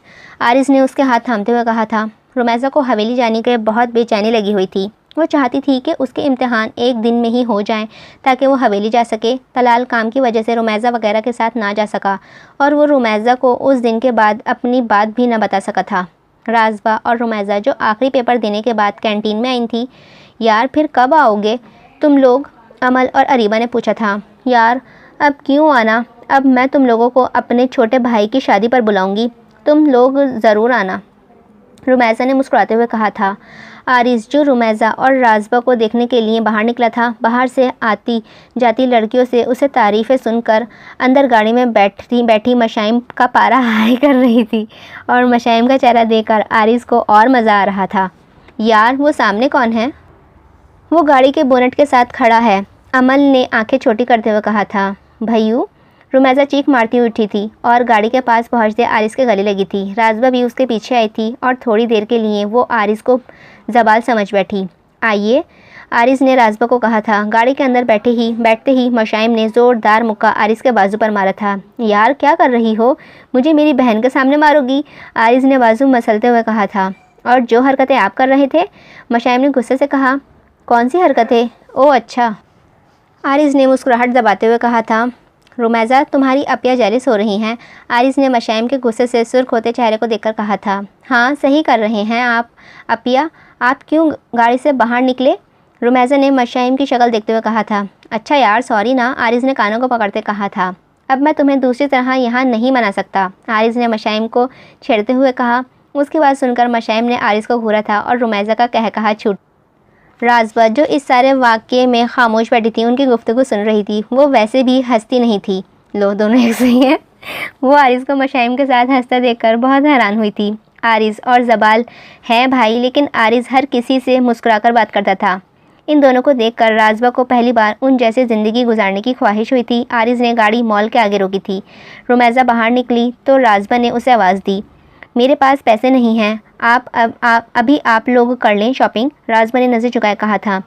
तुम नहीं, हम करवा रहे हैं शॉपिंग, मेरी बीवी के लिए रखा गया है फंक्शन, तो शॉपिंग भी मैं ही करवाऊँगा।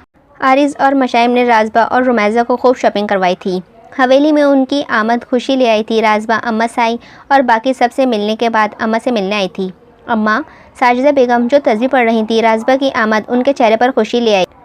मलिक हवेली को खूब सजाया गया था। आज 4 सालों बाद कोई खुशी मलिक हवेली में मनाई जा रही थी। राजबा, जो आज काले कढ़ाई वाले सूट पर स्टॉलर की तरह दुपट्टा सेट किए हुए थी, चेहरे पर मेकअप बराए नाम था, लेकिन आंखों को काजल से भरपूर सजाया गया था। मशाइम कमरे से निकलने ही लगी थी जब अपने पीछे उसे आरिज़ का हिसार महसूस हुआ। आरिज़, जाने दें, सब इंतज़ार कर रहे होंगे, मशाइम अपना रुख उसकी तरफ करते हुए बोली थी। मशाइम, जो आज लाल और काले काम वाले सूट में आरिज़ को सबसे हसीन लगी थी। यार, तुम बहुत ही प्यारी लग रही हो, आरिज़ उसके माथे को चूमते हुए बोला था। बाहर क्या करना है, जाकर कमरे में ही रहते हैं, आरिज़ उसके चेहरे पर नज़रें गाड़े हुए बोला था। आरिज़, तंग ना करें, मुझे जाना है, मशाइम आरिज़ के हिसार से निकलते हुए बोली थी। राजबा, जो अम्मा साई के कहने पर हॉल में फूलों की थाल को लेने आई थी, बेइख्तियार चलते उसकी टक्कर सामने से आते शख्स से हुई थी। राजबा ने नीचे गिरने के खौफ से आंखें मींच ली थीं, लेकिन थोड़ी देर बाद आंखें को खोलकर उसने देखा तो उसके इर्द गिर्द ज़बाल के बाजुओं का हिसार था। ज़बाल, जो राजबा का काजल से लबरेज आंखों को गौर से देख रहा था, राजबा की मज़ाहमत पर होश की दुनिया में आया। राजबा, जो ज़बाल के इस कदर करीब आने पर खौफ से काँप रही थी और माथे पर पसीना भी नमूदार हो गया था, ज़बाल ने फ़ौरन उसे छोड़ा और उसके कांपते वजूद को देखा था। वो राजबा से नज़रें चुराता बाहर चला गया। राजबा जो आज पहली बार ज़बाल के लम्स को महसूस कर रही थी, उस 4 साल पहले वाले ज़बाल याद आया था जिसने उसका चेहरा थप्पड़ों से लाल किया था। वो चाह कर भी उस शख्स के करीब नहीं जा सकती थी। ज़बाल बाहर लॉन में तो आ गया था, लेकिन राजबा का हिलता वजूद अभी भी उसकी नज़रों के सामने था। मेहमान आने लगे और मशाइम को मुबारकबाद देने लगे। बहुत से लोगों की नज़रें राजबा पर थीं। ये लड़की तो खून बहा में आई थी, बड़े अच्छे तरीके से रखा हुआ है। उसकी शादी को तो 4 साल हो गए हैं, लेकिन अभी तक उसकी गोद हरी नहीं हुई। राजबा को औरतों की सरगोशियाँ आराम से सुनाई दे रही थीं। आप लोगों को शायद मालूम नहीं है, मैं भी इसी घर की बहू हूँ जिसकी गोद भराई की रस्म में आप लोग आए हैं, और ये लड़की अब इस घर की बहू है, यानी सरदार ज़बाल की बीवी।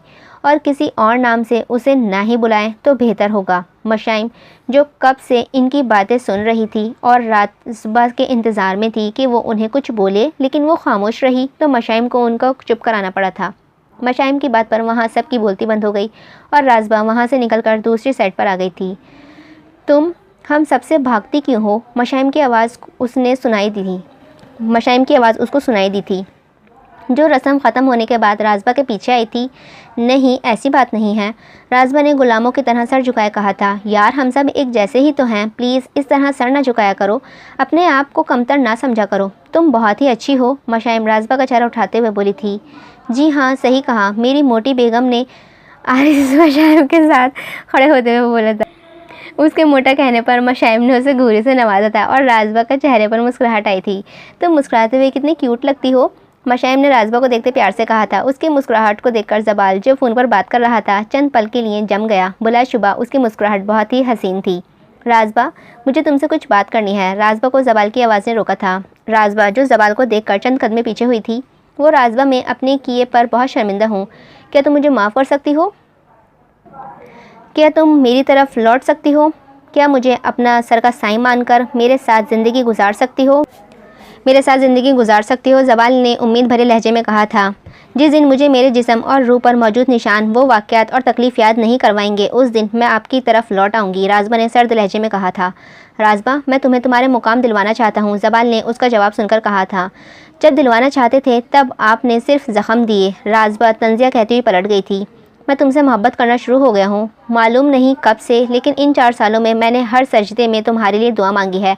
तुम्हारी सलामती की दुआ, जाने कब तक तुम मेरी रूह में उतरती गई, और तुम्हें पाना आहिस्ता आहिस्ता मेरी ख्वाहिश और ज़िद बनती गई थी, और शायद मेरा रब ये दुआ ज़रूर कबूल करेगा। ज़बाल के अल्फाज राजबा को हैरान कर गए थे। मोहब्बत में शिद्दत सिर्फ चंद लम्हों की होती है, लेकिन इज़्ज़त ताहयात होती है, और आप वो इज़्ज़त और मकाम नहीं दे पाए, राजबा ने मुड़ते हुए 2 टूक अंदाज में कहा था। मैंने तुम्हारी तरफ कदम तो बढ़ा लिए हैं, लेकिन मुझे मेरी ही अपने ही कदम भारी महसूस हो रहे हैं, क्योंकि मोहब्बत दलील मांगती है और मैं तुम्हें कभी वो दलील नहीं दे पाऊँगा। ज़बाल अपने दिल का हाल बताने लगा। वो 4 सालों से उस लड़की के लिए तड़प रहा था, लेकिन आज उसके छूने से जिस तरह राजबा काँपी थी, ज़बाल ने उसे सच्चाई बताने का फ़ैसला कर लिया था।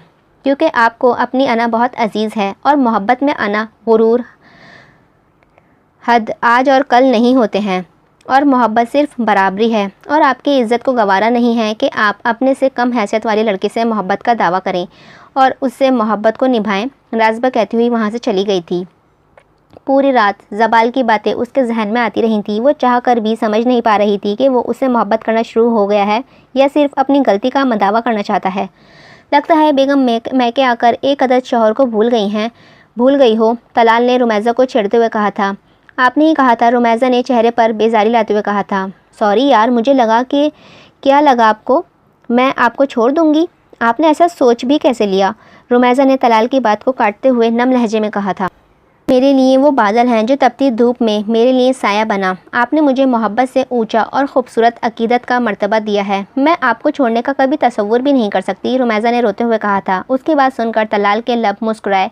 रुमैज़ा, मेरे लिए कोई तुम्हारे जैसा नहीं हो सकता। तुम जहाँ हो वहाँ ही रहोगी, कोई तुम्हारी जगह और मुकाम नहीं ले सकता। इस दिल में तुम्हारे लिए बहुत ऊँचा मुकाम है, तलाल ने रुमैज़ा के गिर्द हिसार करते हुए कहा था। थोड़े दिनों तक मामा पापा आ रहे हैं, फिर मैं तुम्हें लेने आऊँगा। तब तक अपने आप को मेरी शिद्दतें बर्दाश्त करने के लिए तैयार कर लो। तलाल की बात सुनकर रुमैज़ा का चेहरा शर्म से झुक गया था। तलाल उसके चेहरे को देखते हुए वहाँ से चला गया। रासी, तुम अपने घर क्यों नहीं रहती? साजिदा बेगम ने एक हफ्ते से घर में मौजूद राजबा को देखकर कहा था। अम्मा, ये भी घर ही तो है। राजबा उनकी बात को गोल करते हुए बोली थी। राजबा, अगर अल्लाह ने तुमने एक रिश्ता छीना है तो छोटे साई ने तुम्हें एक रिश्ता वापस भी दिया है, साजिदा बेगम ने उसे समझाते हुए कहा था। राजबा, उसकी रात में हिम्मत करके तुमसे मिलने आ रही थी जब मुझे रास्ते में ही दिल का दौरा पड़ गया था। मैं वहाँ दर्द से बेहाल हो रही थी जब छोटे साई की गाड़ी मेरे पास आई और मुझे हॉस्पिटल लेकर गए थे। उसके बाद तुम्हारा 4 साल तक कोई पता नहीं मालूम हुआ, लेकिन इन 4 सालों में छोटे साई ने मुझे माँ का दर्जा दिया। मैं कभी भी उनका एहसान नहीं भूलूंगी।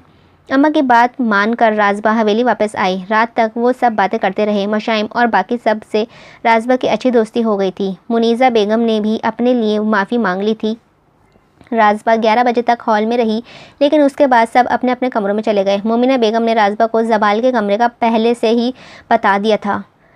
जबाल, जो थोड़ी देर पहले ही कमरे में आया था, अपने सामने राजबा को देखकर चौंका था। उसे लगा शायद सबकी बातों की वजह से वो उसके कमरे में आई है। जबाल के आते ही राजबा सोफे से उठी।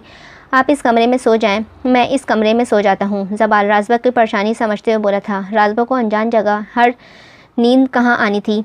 वो आधे घंटे से कमरे का जायज़ा ले रही थी जब उसे बाहर से जबाल की आवाज़ आई, जो दूसरे कमरे से नूरी का कॉफ़ी लाने का कह रहा था। लेकिन नूरी तो क्वार्टर में थी, तो वो मायूस होकर वापस टेरेस से कमरे में आ गया। राजबा बेड से उठी और थोड़ी देर बाद कमरे में कॉफ़ी ले आई। अभी वो जबाल के कमरे का दरवाज़ा खटखटाने ही लगी थी कि जबाल ने दरवाज़ा खोल लिया। ये आपकी कॉफ़ी। राजबा ने मग आगे किया और बेड की तरफ बढ़ी थी। जबाल वापस आया और कॉफ़ी के घूंट लिए। उसने आज से पहले इतनी अच्छी कॉफ़ी नहीं पी थी। काश राजबा हर दिन उसके लिए कॉफ़ी बना लाए। उसके दिल से आवाज़ आई थी। राजबा को जबाल के साथ रहते 1 हफ़्ता होने वाला हो गया था। वो रोज़ रात को उस कमरे में सोता और राजबा हर रात ना जाने क्यों उसे कॉफ़ी बनाकर ला देती थी। वो किचन में भी मसरूफ़ रहती, ख़ुद को कभी भी कोई काम तो कभी कोई काम। आज तलाल के मामा बाबा ने रुमैज़ा को लेने मलिक हवेली आना था। सबको दावत के लिए बुलाया था। साजिदा बेगम को जबाल ने ख़ुसूसन आने का कहा था। अकबर चौधरी और आरिफा चौधरी को मलिक हवेली से काफ़ी लगाव था। अस्सलाम वालेकुम आंटी। राजबा ने आगे बढ़कर आरिफा चौधरी को सलाम किया था। माशाअल्लाह, कितनी बड़ी हो गई हो, आरिफा चौधरी ने मुस्कुराते हुए कहा था। थोड़ी देर बाद खाने का दौर शुरू हुआ था। वैसे अब आपने राजबा के बारे में क्या सोचा है? आरिफा चौधरी ने साजिदा बेगम को मुखातिब किया था। क्या मतलब? मैं समझी नहीं। साजिदा बेगम ने राजबा को देखते हुए कहा, जो जबाल को खाना दे रही थी। मेरा मतलब है कि राजबा के लिए मैंने अपने भांजे का हाथ मांगने आई हूँ। इसे मैंने राजबा और जबाल के रिश्ते के बारे में सब कुछ बता दिया है। उसे कोई मसला नहीं है। आरिफा चौधरी ने सादा लहजे में सारी बात बताई थी। उनके बात सुनकर टेबल पर मौजूद सब लोग एक दूसरे को देखने लगे। मेरे ख्याल से छोटी मामा, राजबा अभी भी मेरे निकाह में है, जबाल ने आरिफा चौधरी को देखते हुए कहा था। मैं जानती हूँ वो तुम्हारे निकाह में है, लेकिन कब तक वो वैसे ही राजबा तुम्हें अब जबाल से तलाक लेकर अपनी आगे की ज़िंदगी के बारे में सोचना चाहिए। आरिफा चौधरी ने राजबा को देखकर कहा था।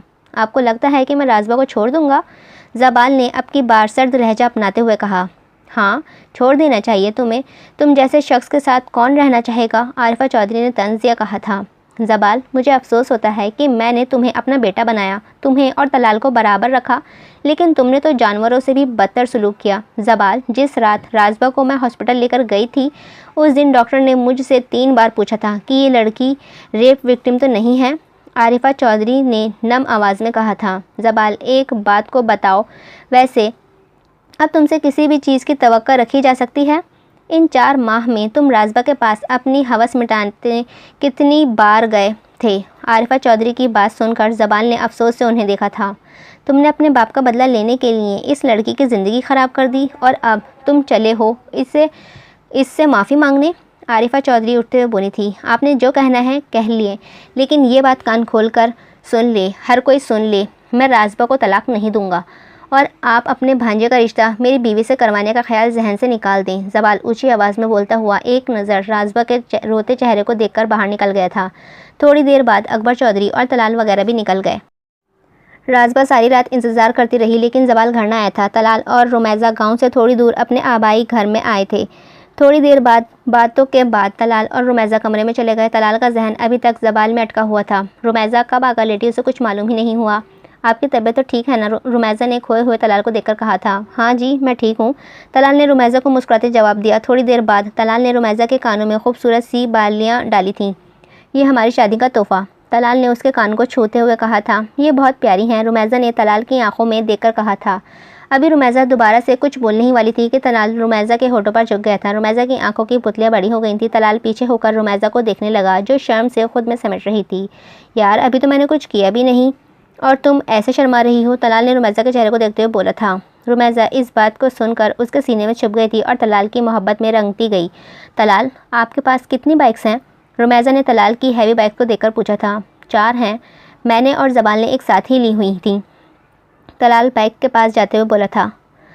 भाइयों के पास भी बाइक हैं? रुमैज़ा ने हैरत से पूछा था। हाँ, ये वाली देखो, इस पर इसका नाम भी लिखा हुआ है। तलाल ने एक बाइक से कवर उतारा और उसकी एक तरफ जबाल मलिक लिखा हुआ था। 2 दिन जबाल घर ना आया। उसने उसे लातादाद फ़ोन किए लेकिन उसने कोई जवाब नहीं दिया था। रात को खाने के बाद हॉल में सब बैठे थे जब जबाल घर दाखिल हुआ। अस्सलाम वालेकुम अम्मा साईं। जबाल उनको सलाम करता हुआ कमरे में चला गया था। मोमिना बेगम को परेशानी हुई और उन्होंने राजबा को उसे देखने के लिए भेजा था। राजबा कमरे में दाखिल हुई तो जबाल बेड पर औंधे मुंह लेटा हुआ था। राजबा को पहले हैरानी हुई कि वो इतने दिनों से उस कमरे में नहीं सोया, तो अब वो चलते जबाल के पास गई और हाथ बढ़ाकर उसे हिलाया था। उसके तपते जिस्म से वो फ़ौरन हाथ पीछे कर गई थी और जबाल की पेशानी पर हाथ लगाया था, जो बुखार की शिद्दत से तप रहा था। राजबा भागती हुई नीचे गई। आरिस भाई, राजबा ने आरिस को आवाज़ दी थी। क्या हुआ, सब ठीक है ना? आरिस उसके पास आते हुए बोला था। वो जबाल को देखें, उन्हें बुखार है। राजबा ने आंसू को काबू करते हुए कहा था। अम्मा ने डॉक्टर को फ़ोन मिलाया, सब जबाल की वजह से परेशान थे। कैसा है जबाल? डॉक्टर के चेक करने के बाद आरिस ने पूछा था। ये किसी टेंशन का शिकार है, नींद की गोलियां लेते हैं सुकून के लिए, इनका ख्याल रखें। 4 साल काफ़ी होते हैं किसी को आजमाने के लिए, आरिस ने कमरे से निकलते कहा था। मैंने किसी को नहीं आजमाया, राजबा ने नज़र झुकाए कहा था। राजबा, इसे मरहम लगाने वाला चाहिए जो उसकी अजियत को कम कर सके, उसके दुखों को बांट सके, आरिस राजबा को समझाते हुए बोला था। तकलीफ़ देने वालों को मरहम की ज़रूरत नहीं होती, वो बेहिस होते हैं। राजबा ने सर उठाते जवाब दिया था। वो बेहिस नहीं है, अगर बेहिस होता तो तुम्हें तलाश न करता और ना ही अपनी गलती की माफ़ी मांगता। वो तुमसे मोहब्बत करता है और तुम्हारे साथ चाहता है। आरिस बालों में हाथ चलाते हुए बोला था। वो अपनी अजियत को कम करने के लिए माफ़ी मांग रहे हैं, मुझ जैसी आम लड़की से मोहब्बत का सवाल ही पैदा नहीं होता, राजबा ने तंज़े लहजे में कहा था। वो इतना तो जान गई थी कि जबाल उससे वाकई में बहुत मोहब्बत करता है। आरफा चौधरी की बातों को सुनकर उसे दुख हुआ था। वो सबके सामने जबाल का तमाशा नहीं बनवा सकती थी। पूरे 1 दिन बाद जबाल की आंख खुली तो उसने चकराते सर को थामते सामने घड़ी को देखा जो 9 बजा रही थी। उसने उठने की कोशिश की लेकिन सर को थाम कर दोबारा से लेट गया था। आखिर हिम्मत करके वो वॉशरूम तक गया। राजबा जो जबाल को देखने कमरे में आई थी, सामने से उसे तैयार देखकर उसे हैरत हुई थी। आप कहाँ जा रहे हैं? राजबा ने जबाल को पीछे आते हुए पूछा था। ऑफिस जा रहा हूँ, फिर गांव के लोगों से मिलना है। जबाल ने माथे पर बिखरे बालों को ठीक किया था। कोई ज़रूरत नहीं है, आप घर ही बुला लें। राजबा ने जबाल को अपना हुक्म सुनाया और फ़ौरन नज़र झुका ली थी। वो नहीं चाहती थी कि जबाल फिर से बीमार हो। 2 दिन उसे बिस्तर पर देखकर वो हर वक्त बेचैन रही थी। जबाल ने उसकी बात सुनकर फ़ारूक को फ़ोन पर फाइल्स लाने का कहा। क्या राजबा, आपने आज घर को ही ऑफिस बना दिया है? हॉल में फाइल्स के ढेर को देखकर अम्मार ने बेजारी से कहा था। छोटे साईं, सेठ करामत आपसे मिलने आए हैं, राजिया ने जबाल को पैगाम दिया था।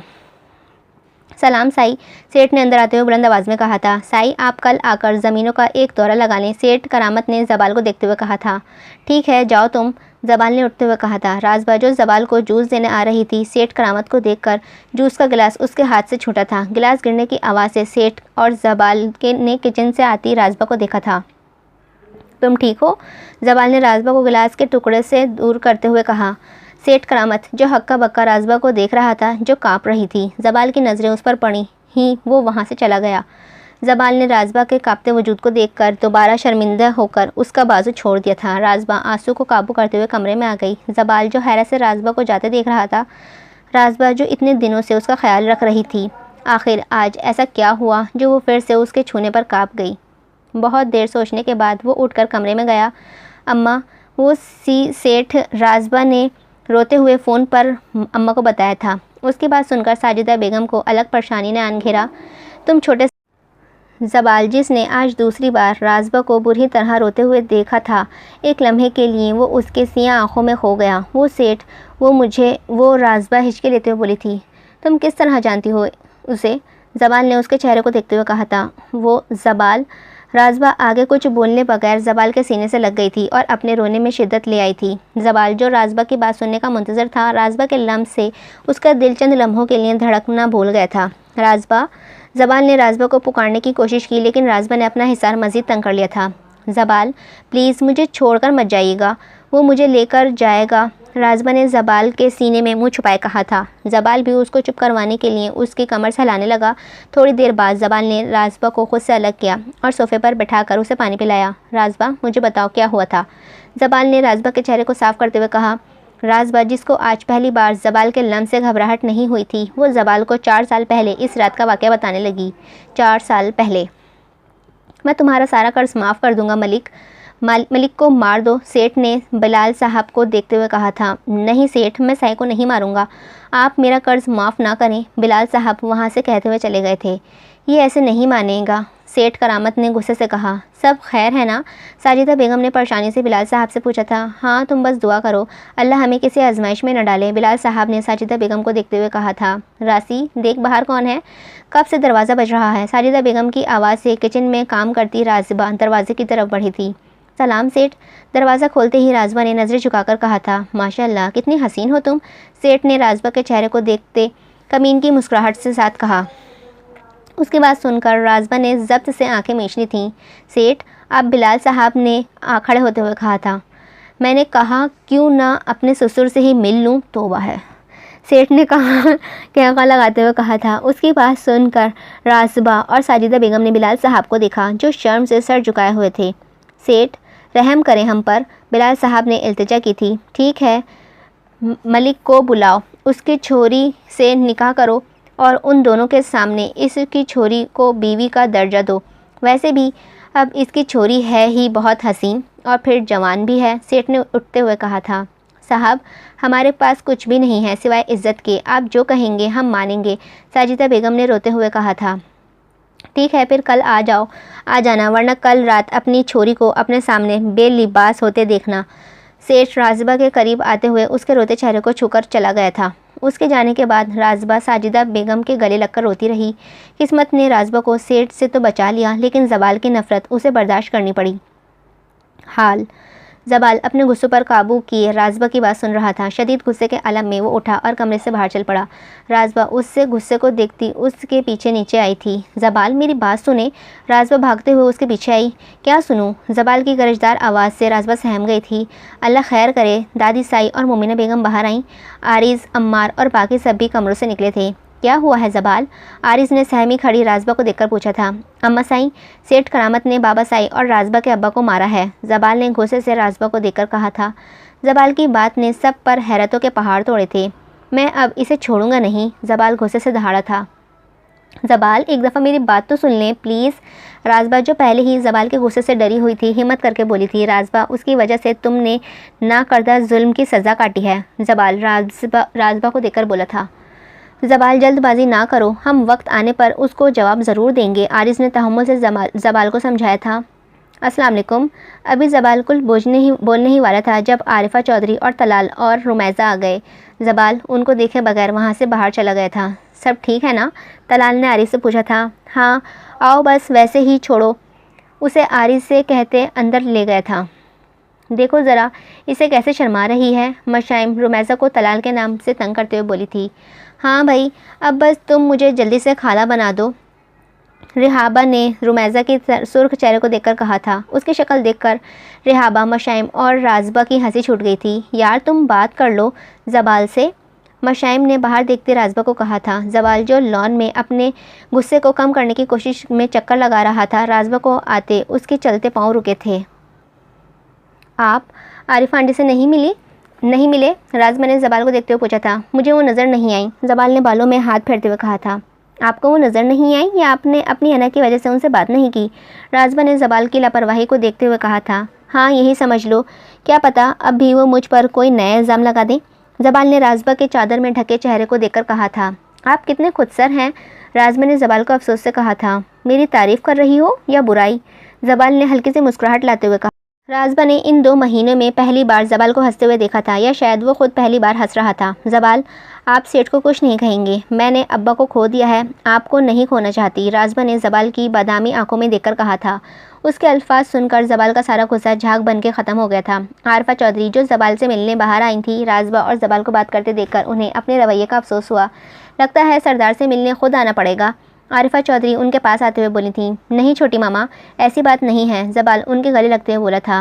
राजबा, नहीं छोटी मामा, राजबा ने आज जबाल से मोहब्बत का इजहार किया था या नहीं, लेकिन इन 2 माह में वो जबाल की आदी हो गई थी। वो शख्स ज़बरदस्ती करने वालों में से नहीं था। उसे भी अब अपनी ज़िंदगी अच्छी लगनी शुरू हो गई थी।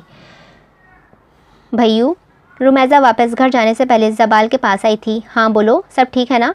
जबाल ने फिक्रमंदी से पूछा था। भैयू, थैंक यू तलाल से मेरी शादी करवाने के लिए, रुमैज़ा जबाल के गले लगते हुए बोली थी। 4 साल पहले वो बस पागलों की तरह भाग रही थी। वो किसी तरह से इस जहन्नम से निकलना चाहती थी। भागने से उसे अपने पैरों में पत्थर चुभने की तकलीफ़ महसूस हो रही थी, लेकिन वो सब कुछ बर्दाश्त किए बस भागे जा रही थी। वैसे मामा, आप लोग मुझे छोड़कर क्यों जा रहे हैं? तलाल ने खफा होते हुए कहा था। देखो, ऐसे कह रहा है जैसे कोई छोटा बच्चा हो, अब तो तुम्हारी शादी की उम्र हो गई थी। आरिफा चौधरी ने मुस्कुराते हुए कहा था। मामा प्लीज़, तलाल ने पीछे मुड़कर कहा था। तलाल, अकबर चौधरी की आवाज़ से उसने सामने देखा। वो गाड़ी को ब्रेक लगाया। अल्लाह खैर करे, आरिफा चौधरी ने दिल पर हाथ रखते हुए कहा था। तलाल फ़ौरन ही गाड़ी से बाहर निकला और ज़मीन पर दर्द से दोहरी होती हुई राजबा को देखा था। तलाल फ़ौरन उसे अस्पताल लेकर चलो, आरिफा चौधरी ने परेशानी से कहा था। तलाल राजबा को उठाए शहर के अस्पताल ले आया था। देखें, ये पुलिस केस है, ये ज़्यादती का केस लग रहा है, डॉक्टर ने बाहर आते हुए कहा था। ये ज़्यादती का केस नहीं है, तलाल ने उस लड़की को ज़िंदगी बचाने के लिए कह दिया। वो जानता था कि पुलिस केस में उस लड़की की रही सही इज्जत भी चली जाएगी। अल्लाह का करम है, वो लड़की अब बेहतर है। ये वाकई रेप विक्टिम नहीं है ना? डॉक्टर ने तफ्तीश की थी। नहीं है ये रेप केस, तलाल ने बुलंद आवाज़ में कहा था। आरिफा चौधरी राजबा से मिलने आई, जो आंखें मूंदे लेटी हुई थी। आपका नाम क्या है? आरिफा चौधरी ने उसके सर पर हाथ रखते हुए कहा था। मुझे बचा लें, मैं दोबारा वहाँ नहीं जाना चाहती, राजबा रोते हुए बोलने लगी थी। तलाल के पूछने पर राजबा ने 4 माह पहले के सारे वाक़े को बताया था। उन लोगों को जबाल की जहालत पर बहुत अफसोस हुआ और ऊपर से राजबा की अम्मा का कोई अता पता नहीं था। तलाल ने उस दिन के बाद राजबा को अपने शहर वाले घर में ही रखा था और यहाँ से राजबा की ज़िंदगी का नया मोड़ शुरू हुआ। किधर जा सकती है वो? जबाल गुस्से से दहाड़ा था। साई, हम नहीं जानते वो लड़की किस तरह यहाँ से निकली, गार्ड ने डरते डरते कहा था। बकवास बंद करो, ये सब तुम लोगों की ही लापरवाही की वजह से हुआ है, दफ़ा हो जाओ यहाँ से, जबाल ने चीखते हुए कहा था। जबाल जानता था कि कोई भी गार्ड उस लड़की की मदद नहीं कर सकता, ये कोई और है जिसने ये सब किया है। रुमैज़ा, भाई का गुस्सा कम होने का नाम ही नहीं ले रहा है। रिहाबा ने सारी बात सुनने के बाद कहा था। मेरी दुआ है कि वो लड़की बस दूर चली जाए, रुमैज़ा ने आंखें को बंद करते हुए कहा था। जबाल, जो रुमैज़ा से पूछने वाला था, उसके मुँह से सच्चाई सुनकर उसका सारा पारा 7वें आसमान पर पहुँच गया। अम्मा साईं, जबाल की आवाज़ से मोमिना बेगम, दादा साईं, दादी साईं, रहाबा, अम्मार सब बाहर आए थे। अल्लाह खैर करे, मुनीज़ा बेगम ने कमरे से निकलते हुए कहा था। अम्मार, जाओ मौलवी को बुला कर लाओ, जबाल ने रुख मोड़ते हुए कहा था। क्यों? मोमिना बेगम ने पूछा था। निकाह करवाना है अम्मा साईं, जबाल ने उनकी तरफ रुख मोड़े कहा था। किसका निकाह? दादा साईं ने हैरान होते हुए पूछा। रुमैज़ा का। जबाल की बात पर वहाँ सबके सरों पर से आसमान आन गिरा। क्या मतलब है तुम्हारा? जबाल, दादा साईं ने सख्त लहजे में पूछा था। भाई, आप ये सब? रुमैज़ा की बात मुंह में ही रह गई थी और जबाल का हाथ उसके गाल पर निशान छोड़ गया था। रुमैज़ा, तुमने मेरी नरमी का बहुत फ़ायदा उठा लिया है और मैं इतनी जुर्रत आ गई है कि तुमने उस लड़की को घर से भगा दिया? जबाल भुंगारते हुए बोला था। नहीं भैयू, मैंने रुमैज़ा को रोते हुए बोली थी। अब एक लफ्ज़ और नहीं, जबाल कहता हुआ बाहर चला गया और अपने साथ तलाल को लेकर आया था। अम्मार, मौलवी साहब को ले आया था, मौलवी साहब निकाह शुरू कर दें, जबाल ने रुमैज़ा को आंखों से नज़रें छुड़ाते हुए कहा। रुमैज़ा जाफ़र, आपका निकाह तलाल अकबर से किया जाता है, क्या आपको कबूल है? कबूल है। रुमैज़ा ने सबको आस भरी नज़रों से देखा और एक ऐसे शख्स के साथ ख़ुद को जोड़ लिया जो उससे 8 साल बड़ा था। तलाल चौधरी ने आज अपनी दोस्ती का सबूत दे दिया था। वो निकाह के बाद बाहर चला गया।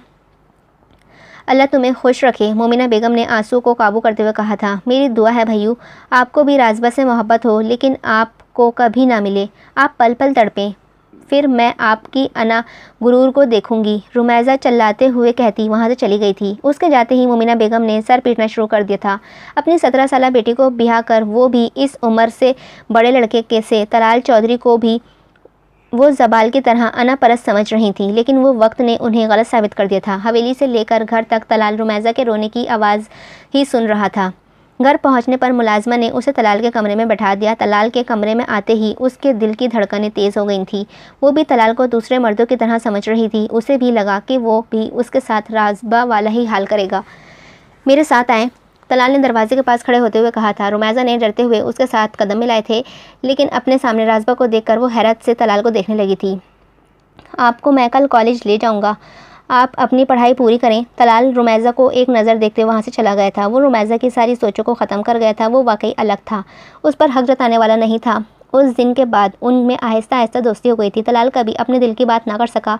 उसे यकीन था कि एक दिन रुमैज़ा को उसके घर वाले दोबारा से मिल जाएंगे और वो उन ज़बरदस्ती की शादी से जान छुड़ा लेगी। राजबा और रुमैज़ा में दोस्ती हो गई थी, लेकिन ज़बाल का खौफ उसके दिल में बैठ गया था। वो हर जगह जाने से कतराती थी। रुमैज़ा की दुआ कबूल हो गई थी। ज़बाल मलिक को राजबा बिलाल से मोहब्बत हो गई थी। वो 4 साल से उसे ढूंढ रहा था, लेकिन वो उसे कहीं नहीं मिली। मोमिना बेगम और दादी साईं को अपनी गलती का एहसास हो गया था और ज़बाल की हालत देखकर वो उससे मिल जाने की दुआ करती थी। हाल मोमिना बेगम ने अम्मार के लिए राहिबा का हाथ मांगा था। 1 माह के बाद उन दोनों की शादी रखी गई थी। वक्त कहाँ रुकने वाला था। आरिज़ और मशाइम को अल्लाह ने एक प्यारी सी बेटी से नवाजा। तलाल और रुमैज़ा ने भी अपने घर आने वाली खुशखबरी सुना दी। ज़बाल, उसका नाम तुम रखो, मशाइम ने अपनी बेटी ज़बाल को पकड़ाते हुए कहा था। नहीं, तुम लोग रख लो, ज़बाल ने उस नन्ही जान को देखते हुए कहा था। ज़्यादा ना बन, अब बता क्या नाम रखना है, आरिज़ ने थोड़े गुस्से में कहा था। अनाबिया, ज़बाल ने उसके गालों को चूमते हुए कहा था। ज़बाल की दाढ़ी उसे चुभने से अनाबिया ने मुंह बनाया था। उसकी हरकत को देखकर ज़बाल के लब मुस्कुराए थे। उसके चेहरे पर मुस्कुराहट जो तो शायद आज सबने पहली बार देखी थी। शुक्रिया, आरिज़ ने राजबा को कहा, जो ज़बाल को मुस्कुराते हुए देख रही थी। किस बात के लिए? राजबा ने कंधे झुकाए थे। ज़बाल मलिक को ज़िंदगी की तरफ लौटाने के लिए, उसके ज़िंदगी को खुशियों से भरने के लिए, आरिज़ ने मुस्कुराते हुए कहा था।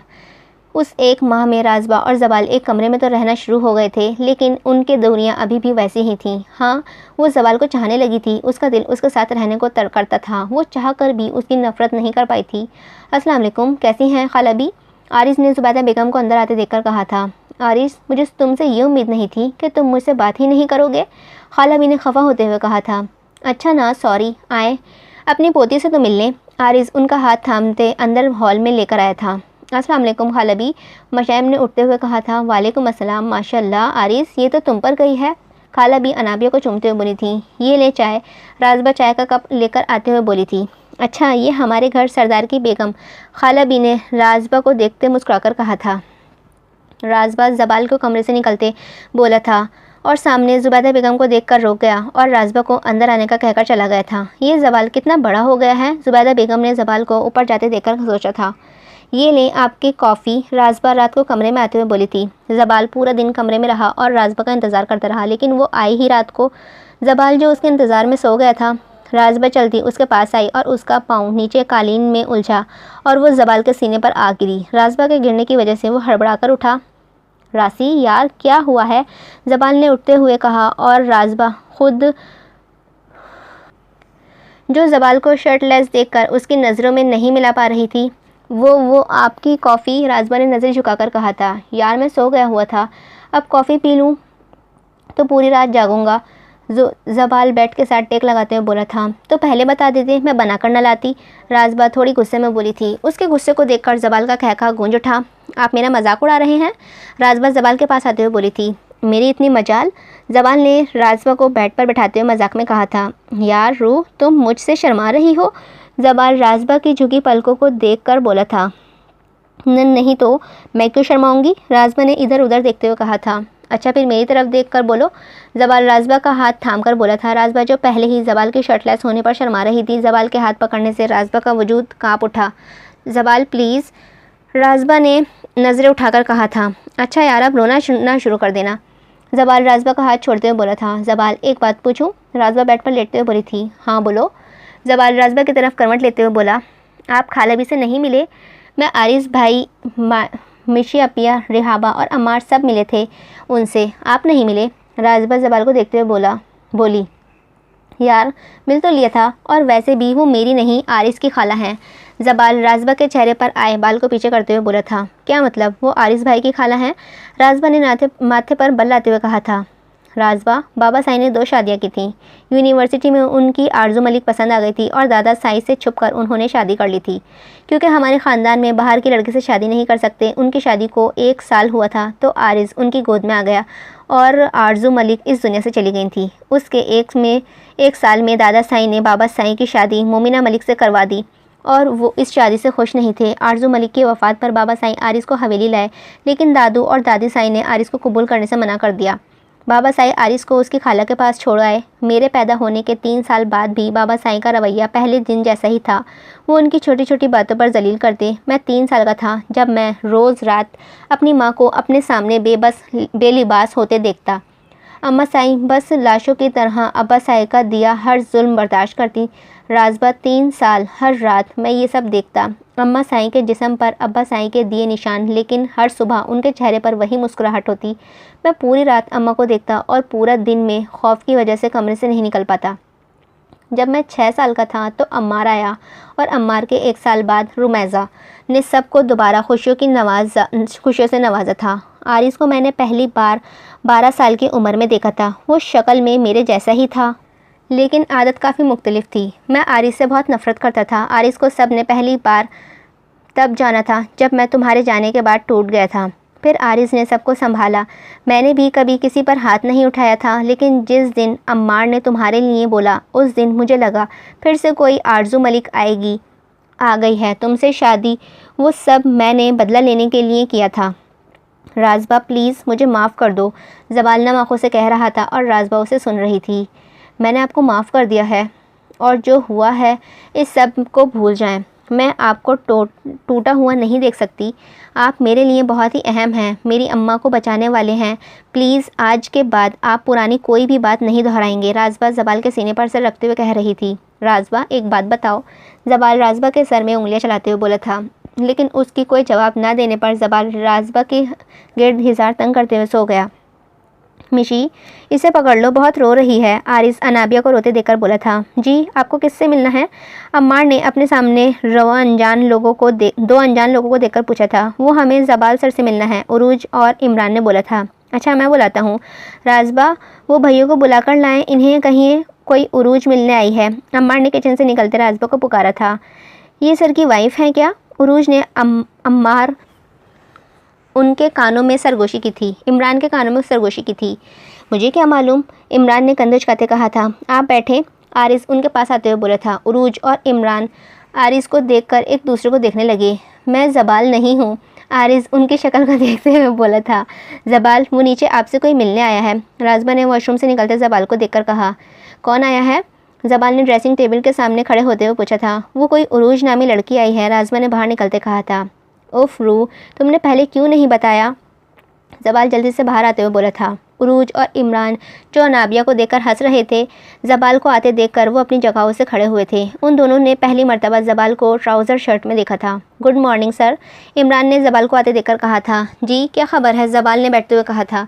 वो सर, करामत पकड़ा गया है, उरूज ने फ़ाइल आगे करते हुए कहा था। सेठ करामत का नाम सुनते राजबा जबाल को देखने लगी जो फ़ाइल पढ़ रहा था। गुड, आखिर हमारी इतनी महीनों की मेहनत रंग ले आई, जबाल फाइल बंद करते हुए बोला था। सर, वो अब मैं और उरूज ऑफ ले सकते हैं? वो हमें हनीमून पर जाना है, इमरान ने मासूम शक्ल बनाते हुए कहा था। उसकी बात सुनकर उरूज ने इमरान को घूरी से नवाजा था और आरिस और अम्मार की हंसी छूट गई। जी चले जाएं, जबाल ने अनाबिया को प्यार करते हुए कहा था। और सर, बेटी के लिए मुबारक हो, उरूज ने जबाल को अनाबिया के साथ मुस्कुराते देखकर कहा था। ये मेरी नहीं, मेरे भाई की बेटी है। और हाँ, जिस लड़की को आप बार बार देख रही हैं ना मिस उरूज, वो मेरी वाइफ हैं। उरूज की नज़रों को समझते जबाल ने कहा था। आप जानती हैं कि मेजर जबाल मलिक के नज़रों से कोई चीज़ छुपी नहीं रहती है, जबाल कहता हुआ अम्मा साई के पास आ गया था। अम्मा साई, मैंने अब्बा साई का बदला ले लिया है, जबाल ने उनके हाथ चूमते हुए कहा था। इस घर में राजबा के अलावा हर कोई जबाल के आर्मी जानने के बारे में जानता था। मतलब बिल्कुल एंड में पता चला कि ये बंदा आर्मी में भी है, सीक्रेट एजेंट। हमेशा खुश रहो, दादी साई और दादा साई ने ना मखो से कहा था। रासी हमारी बात तो सुनो। जबाल राजबा को ढूंढते किचन में आया था। जबाल, अगर रात को आपने सब बता दिया था तो ये इतनी बड़ी बात कैसे भूल गए आप?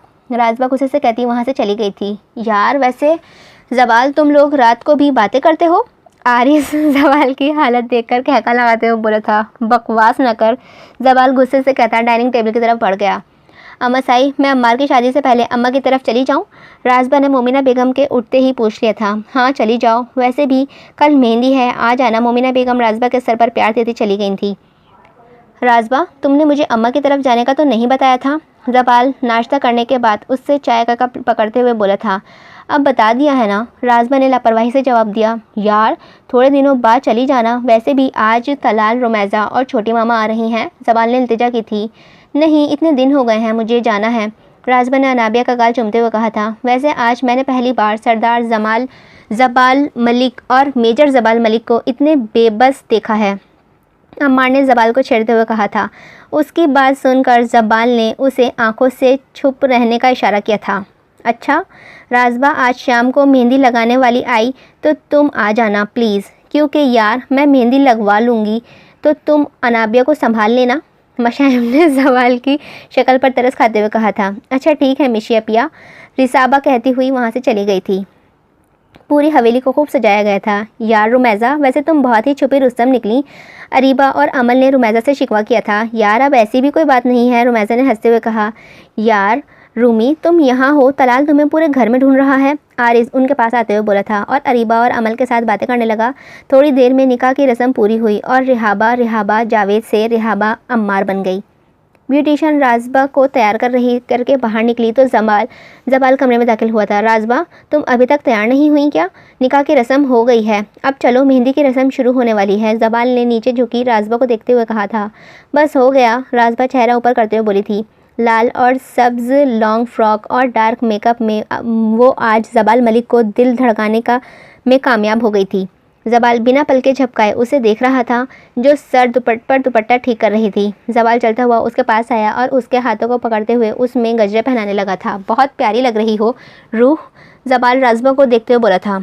अचानक उसकी नज़रें राजबा के कंधों के निशान पर गई थी और वो उसका हाथ छोड़ते पीछे हुआ था। राजबा को आज अपना आप दोबारा से जबाल की नज़रों में कम लगा था। आ जाओ नीचे, जबाल कहता हुआ कमरे से निकल गया। मेहंदी की रस्म शुरू हुई। जबाल, जो आज वाइट शलवार कमीज़ में गिरे कोट पहने सबको अपनी तरफ मुतवज्जा कर रहा था। राजबा, उनसे मिलो, ये है हीरा, मेरी बहन की बेटी। मोमिना बेगम ने हीरा का तारुफ करवाया था। राजबा ने अपने सामने काली साड़ी में मेकअप से चेहरे को खूबसूरत बनाए लड़की को देखा था। अच्छा, ये है वो लड़की जो जबाल मलिक की बीवी है? देखो तो सही, इसका रंग कितना काला है। हीरा के साथ खड़ी उसके दोस्तों ने राजबा का मजाक उड़ाया था। हीरा और उसकी दोस्तें राजबा का मजाक उड़ा रही थी और राजबा बुद्ध बनी उनकी बातें सुन रही थी। वैसे तुम लोगों का रंग इतने भी साफ नहीं है जो मेरी बीवी का मजाक उड़ाया जा रहा है। जबाल राजबा के गिरदबाजों का हिसार करते हुए बोला था। हीरा जबाल को देखकर हंसना भूल गई थी। हीरा, आज के बाद तुम मुझे मेरी बीवी के इर्द गिर्द नजर ना आओ, जबाल सख्त लहजे में कहता हुआ वहाँ से चला गया था और राजबा उसी के साथ बस चलती गई थी। कमरे में आकर जबाल ने गुस्से से उसका हाथ छोड़ा। जबाल, वो राजबा की बात अधूरी रह गई और जबाल पूरी शिद्दत से उसके होठों पर झुककर अपना गुस्सा उस पर उतारने लगा था। राजबा इस हमले के लिए तैयार न थी और उसने सख्ती से जबाल को कोट का कॉलर दबोच लिया था। राजबा की सांस उखड़ने लगी तो जबाल ने उसे पीछे किया और राजबा के सीने पर सर रखकर सीने से सांस लेने लगी थी। मिसेस, आज के बाद अगर आपने किसी की फिजूल बात का जवाब ना दिया तो मैं ये सज़ा सबके सामने दूंगा, क्योंकि एक दफ़ा पहले भी मशाइम ने तुम्हारे लिए बोला था और आज मैंने। आइंदा तुम खुद जवाब दोगी। जबाल राजबा के कमर से हिलाते हुए बोला था। राजबा अभी भी इसी तरह जबाल का कॉलर पकड़े खड़ी थी। राजबा, तुम्हें अम्मा साहब बुला रही हैं। रुमैज़ा ने दरवाजे पर पैगाम दिया और राजबा जबाल के हिसार से निकलती बाहर चली गई थी। रस्मों के लिए बाद रिहाबा और अम्मार के कमरे में भेज दिया गया था। यार मिशी, अनाबिया का फीडर बना दिया ना? आरिस ने खोए हुए मशाइम को देखकर बुलाया था। मशाइम ने आरिस की बात ना सुनी तो आरिस उठकर उसके पास आया था। कब से बुला रहा हूँ, किधर खोई हुई हो? आरिस ने मशाइम का बाजू पकड़ते हुए कहा था। आपको क्या, आपको अब मैं थोड़ी अच्छी लगती हूँ? आपको तो और लड़कियाँ अच्छी लगती हैं। आपको मुझ में से कोई मोहब्बत ही नहीं है, मेरा कोई परवाह ही नहीं है आपको। मशाइम रोते हुए आरिस से शिकवा कर रही थी। यार किसकी बात कर रही हो तुम? आरिस मशाइम को गले लगाते हुए बोला था। वो रुमैज़ा की फ्रेंड मशाइम ने आरिस के सीने से सर उठाते हुए कहा था, यार मिशी, मुझे तुम्हारी कितनी फ़िक्र है, कितनी परवाह है। ये है मेरी तुम्हारे लिए मोहब्बत, क्योंकि मोहब्बत के लिए कोई तराजू नहीं होता है, और मेरी खुशी सिर्फ़ और सिर्फ तुम हो। आरिस मशाइम के हाथ थामे उसे यकीन दिलवा रहा था। मैं बस इतना चाहती हूँ, जहाँ मैं हूँ वहाँ कोई और आपको नज़र ना आए। सिर्फ मैं आपके लिए हूँ अहम, और मैं आपके लिए सबसे ज़्यादा ख़ास बनना चाहती हूँ। मशाइम दोबारा उसके सीने से लग के बोल रही थी, यार तुम अहम हो, आरिस मलिक की मोहब्बत हो, अब प्लीज़ अनाबिया को देख लो। आरिस उसके होठों को छूते हुए बोला था, यार मिशी, मुझे तुम्हारे तिल बड़ा पसंद है। आरिस ने मशाइम के होठों के ऊपर मौजूद तिल को छूते हुए कहा था, अच्छा, अब मैं आपकी बेटी को पकड़ लूँ क्या? मशाइम आरिस का गाल चूमते हुए बोलकर बेड पर अनाबिया के पास चली गई थी। रेहाबा, जो अम्मार का कब से इंतज़ार कर रही थी, तंग आकर वो उठने लगी थी जब कमरे में अम्मार आया। यार किधर, मेरा इंतज़ार तो कर लेती, अम्मार ने कमरे में आते हुए कहा था। कब से कर रही थी तुम्हारा इंतज़ार, रेहाबा ने खफा होते हुए कहा था। अम्मार, मेरी मुँह दिखाई किधर है? रेहाबा ने बेड पर बैठते हुए पूछा था। यार क्या मुँह दिखाई ये ज़रूरी थोड़ा होता है?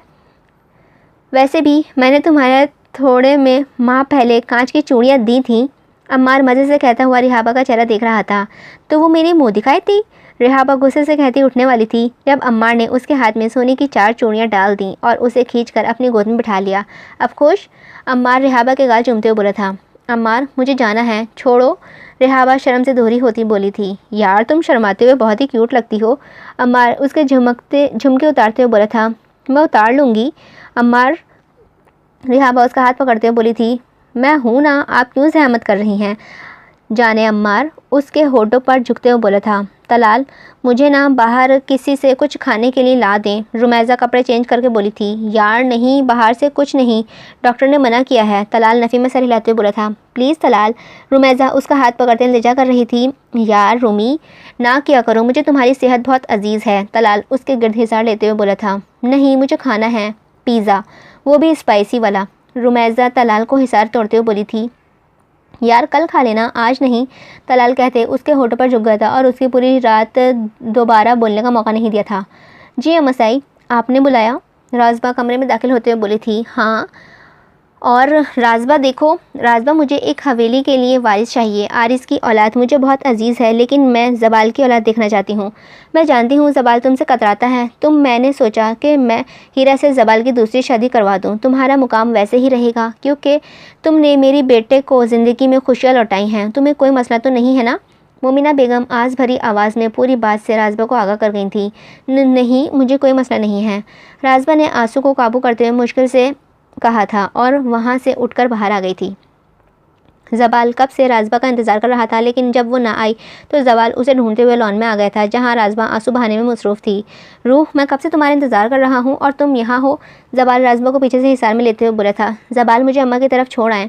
राजबा ने आवाज़ को ठीक करते हुए कहा था। रूह, कल चली जाना, अब तो इतनी रात हो गई है। ज़बाल राजबा को समझाते हुए बोला था। मैंने कहा है ना कि मुझे जाना है तो जाना है। राजबा ज़बाल के हिसार से निकलते हुए बोली थी। बिला वजह की ज़िद मत करो और जाओ कमरे में, मैं आकर तुम्हारा दिमाग दुरुस्त करता हूँ। ज़बाल ने उसे गुस्से में कहा था। राजबा उसकी शक्ल देखते ही अंदर चली गई थी। अम्मा साई, मोमिना बेगम जो अभी नमाज़ पढ़ कर लेटी ही थी, उठने वाली आवाज़ ज़बाल के कमरे में आते देखकर परेशान हो गई थी। क्या हुआ ज़बाल, तुम इस वक्त? सब ठीक है ना? मोमिना बेगम ने परेशान होकर पूछा था। अम्मा साई, आपने राजबा से क्या कहा है? ज़बाल ने माथे पर बल लाते हुए कहा था। क्या कहा है? हाँ, वो तुम्हारी शादी की बात की है, उससे हीरा के लिए मैं तुम्हारे हाथ मांगने लगी हूँ। मोमिना बेगम ने खुश होते हुए बताया था। अम्मा साई, मेरी शादी हो चुकी है, मैं दोबारा शादी नहीं करूँगा और राजबा का दिमाग मैं खुद ठीक कर लूँगा। ज़बाल ने गुस्से से काबू करते हुए कहा था। ज़बाल, मुझे तुम्हारी औलाद देखनी है। मोमिना बेगम ने असल बात बताई थी। तो अम्मा साई, हो जाएगी औलाद, लेकिन दूसरी शादी का एक अपने जहन से निकाल दें। ज़बाल कहता हुआ वहाँ से चला गया था। सीढ़ियाँ चढ़ते ज़बाल को राजबा के रोने की और ज़िद करने की समझ आ गई थी। राजबा जो कमरे में बैठी बस रोए जा रही थी। ज़बाल के कमरे में आते ही उसने शिकवा कुना आंखों से उसे देखा था। आप मुझे सुबह अम्मा की तरफ छोड़कर आएंगे, मैं अब अम्मा की तरफ ही रहूँगी। राजबा सोफे से उठते हुए बोली थी। यार तुम 2 दिन पहले भी अम्मा की तरफ गई हुई थी। ज़बाल ने वॉशरूम का रुख करते हुए कहा था। आप चाहते हैं मैं ना जाऊं? राजबा ज़बाल के वॉशरूम से निकलते फ़ौरन बोली थी। रूह, चली जाना, लेकिन थोड़े दिनों तक। ज़बाल बाल ठीक करता हुआ राजबा के पास आया था। मैं आपसे कभी बात नहीं करूँगी, राजबा ने दोबारा आंसू बहाते हुए कहा था। इस मगरूर शहजादे ने, राजबा, जब से तुम्हें जाना है उस दिन से ही मेरी अना और गुरूर सब ख़त्म हो गया है। मैं बस तुम्हारा लौटने का मुंतज़र था। ज़बाल राजबा के हाथ थामे बोल रहा था। लेकिन आप तो दूसरी शादी करने वाले हैं, राजबा ने ज़बाल की आंखों में देखते हुए कहा था। राजबा, तुमने ज़बाल मलिक की अना और गुरूर को खाक में मिला दिया है। मेरा दिल तुम्हारे नाम और दम से धड़कने लगा है। ज़बाल राजबा के चेहरे को साफ करते हुए बोला था। लेकिन अम्मा साई तो कह रही थी कि उनको हवेली के लिए वारिस चाहिए। राजबा दोबारा से रोते हुए बोली थी। तो हाँ, सही कह रही हैं, लेकिन अगर तुम रोती रहोगी तो कुछ नहीं हो पाएगा, ज़बाल हंसते हुए बोला था। उसकी बात से राजबा का चेहरा शर्म और हय से झुक गया था। ज़बाल राजबा का कान के पास आते हुए बोला था। जी। राजबा ने उसकी कुर्बत से घबराते हुए मुश्किल से कहा था। तुम मेरी रूह का हिस्सा हो, तुमसे मोहब्बत करना मुझ पर वाजिब है। मैं चाहकर भी तुमसे जुदा नहीं हो सकता, क्योंकि रूह का ताल्लुक जिस्म से होता है। ज़बाल राजबा के कान में सरगोशी करता अपने दिल के हाल सुना रहा था। राजबा आंखें बंद किए उसकी इजहार मोहब्बत को महसूस कर रही थी। ज़बाल राजबा के कानों पर और फिर उसके कंधों पर मौजूद निशान पर अपना लम्स छोड़कर उसकी तकलीफ़ को कम कर रहा था और पीछे होकर उसके गर्दन में एक खूबसूरत सा पेंडेंट डाला। ज़बाल, आपने मुझे वो मुकाम दिलवाया है जो मैंने कभी सोचा भी नहीं था। मेरे लिए आप बहुत ख़ास हैं। राजबा ज़बाल के दिए पेंडेंट को देखकर बोली थी। तो फिर इजाज़त है? ज़बाल राजबा के कमर पर हाथ डालते हुए बोला था। किस चीज़ की इजाज़त? राजबा ज़बाल की आंखों से नज़रें चुरा कर बोली थी। जहाँ जज्बात का समंदर उभरा हुआ था, जिस्म को रूह से मिलवाने की इजाज़त। ज़बाल राजबा को बाजू में उठाए हुए बेड की तरफ बढ़ा था। राजबा कुछ भी कहे बगैर ज़बाल के सीने में चेहरा छुपा गई थी और ज़बाल की शिद्दत से सहती गई। वो भी उसके होठों को चूमता हुआ तभी तो गर्दन। सुबह राजबा की आँख खुली तो वो ज़बाल के बाजू पर सर रखे लेटी हुई थी। घड़ी पर नज़र पड़ते ही राजबा ने उठने की कोशिश की, लेकिन उसके इर्द गिर्द ज़बाल के बाजू का हिजार था। ज़बाल, छोड़ें, देखें कितना टाइम हो गया है, सब क्या सोचेंगे हमारे बारे में। राजबा ज़बाल के बाजू को पीछे करते हुए बोली थी। यार, अम्मा साई ने ही तो कहा था कि उनको पोता चाहिए, तो फिर इसके लिए हमें कमरे में तो रुकना पड़ेगा। ज़बाल राजबा के होठों को छूते हुए बोला था। ज़बाल, प्लीज़ ना करें। राजबा ज़बाल को रात वाले मूड में आता देखकर बोली थी। अच्छा जाओ, लेकिन रात को जल्दी आ जाना। ज़बाल उठते हुए शरारत से बोला था। उसकी बेबाकी से राजबा का गाल सुर्ख हो गए थे। आरिस, आपने मुझे मुंह दिखाई नहीं दी थी। ओह, तो टाइम बाद याद आया। शादी वाले दिन मिशाइम ने नाश्ता करने के बाद अपनी ख्वाहिश का इजहार किया था। अपिया, आपकी शादी को तो इतना वक्त हो गया है, आपको अब याद आया है? रिहाबा ने मिशाइम को हंसते हुए कहा था। यार, मैं दे तो दूँ, लेकिन एक बात का डर है। आरिस अनाबिया को फीडर पिलाते हुए बोला था। किस बात का डर? मिशाइम ने तजस्सुस में पूछा था। यार, यही कि तुम मुझे दोबारा अपने प्रेग्नेंट होने की गुड न्यूज़ न सुना देना, आरिज़ ने कहका लगाते हुए कहा था। उसकी बात सुनकर अम्मार, रिहाबा, तलाल और रुमैज़ा की हंसी छूट गई थी। आज रात आप अनाबिया के साथ दूसरे कमरे में सोएंगे, मशाइम ने तब कर कहा था।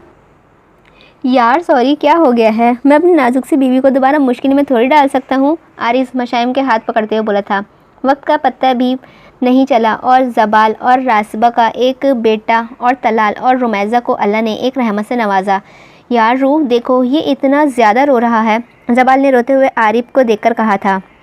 तो पकड़े इसे, राजबा ने किचन से आवाज़ दी थी। राजबा को अल्लाह ने अगर आजमाइशों से गुजारा था तो उस आजमाइशों के बदले में एक खुशगवार ज़िंदगी भी दी थी। एंड ख़त्म शुद। उम्मीद है आप सभी को नॉवेल अच्छा लगा होगा। अगर अच्छा लगा तो लाइक लाजमी कीजिएगा। और जो बीच में एक सरप्राइज़ मिला कि लाइक बंदा ये तो आर्मी में भी है, आपको कैसा लगा मुझे कमेंट में ज़रूर बताइएगा। मिलते हैं किसी और नॉवेल के साथ, जब तक के लिए अपना ध्यान रखिएगा, मुझे अपनी दुआ में याद रखिएगा। अल्लाह हाफ़िज़।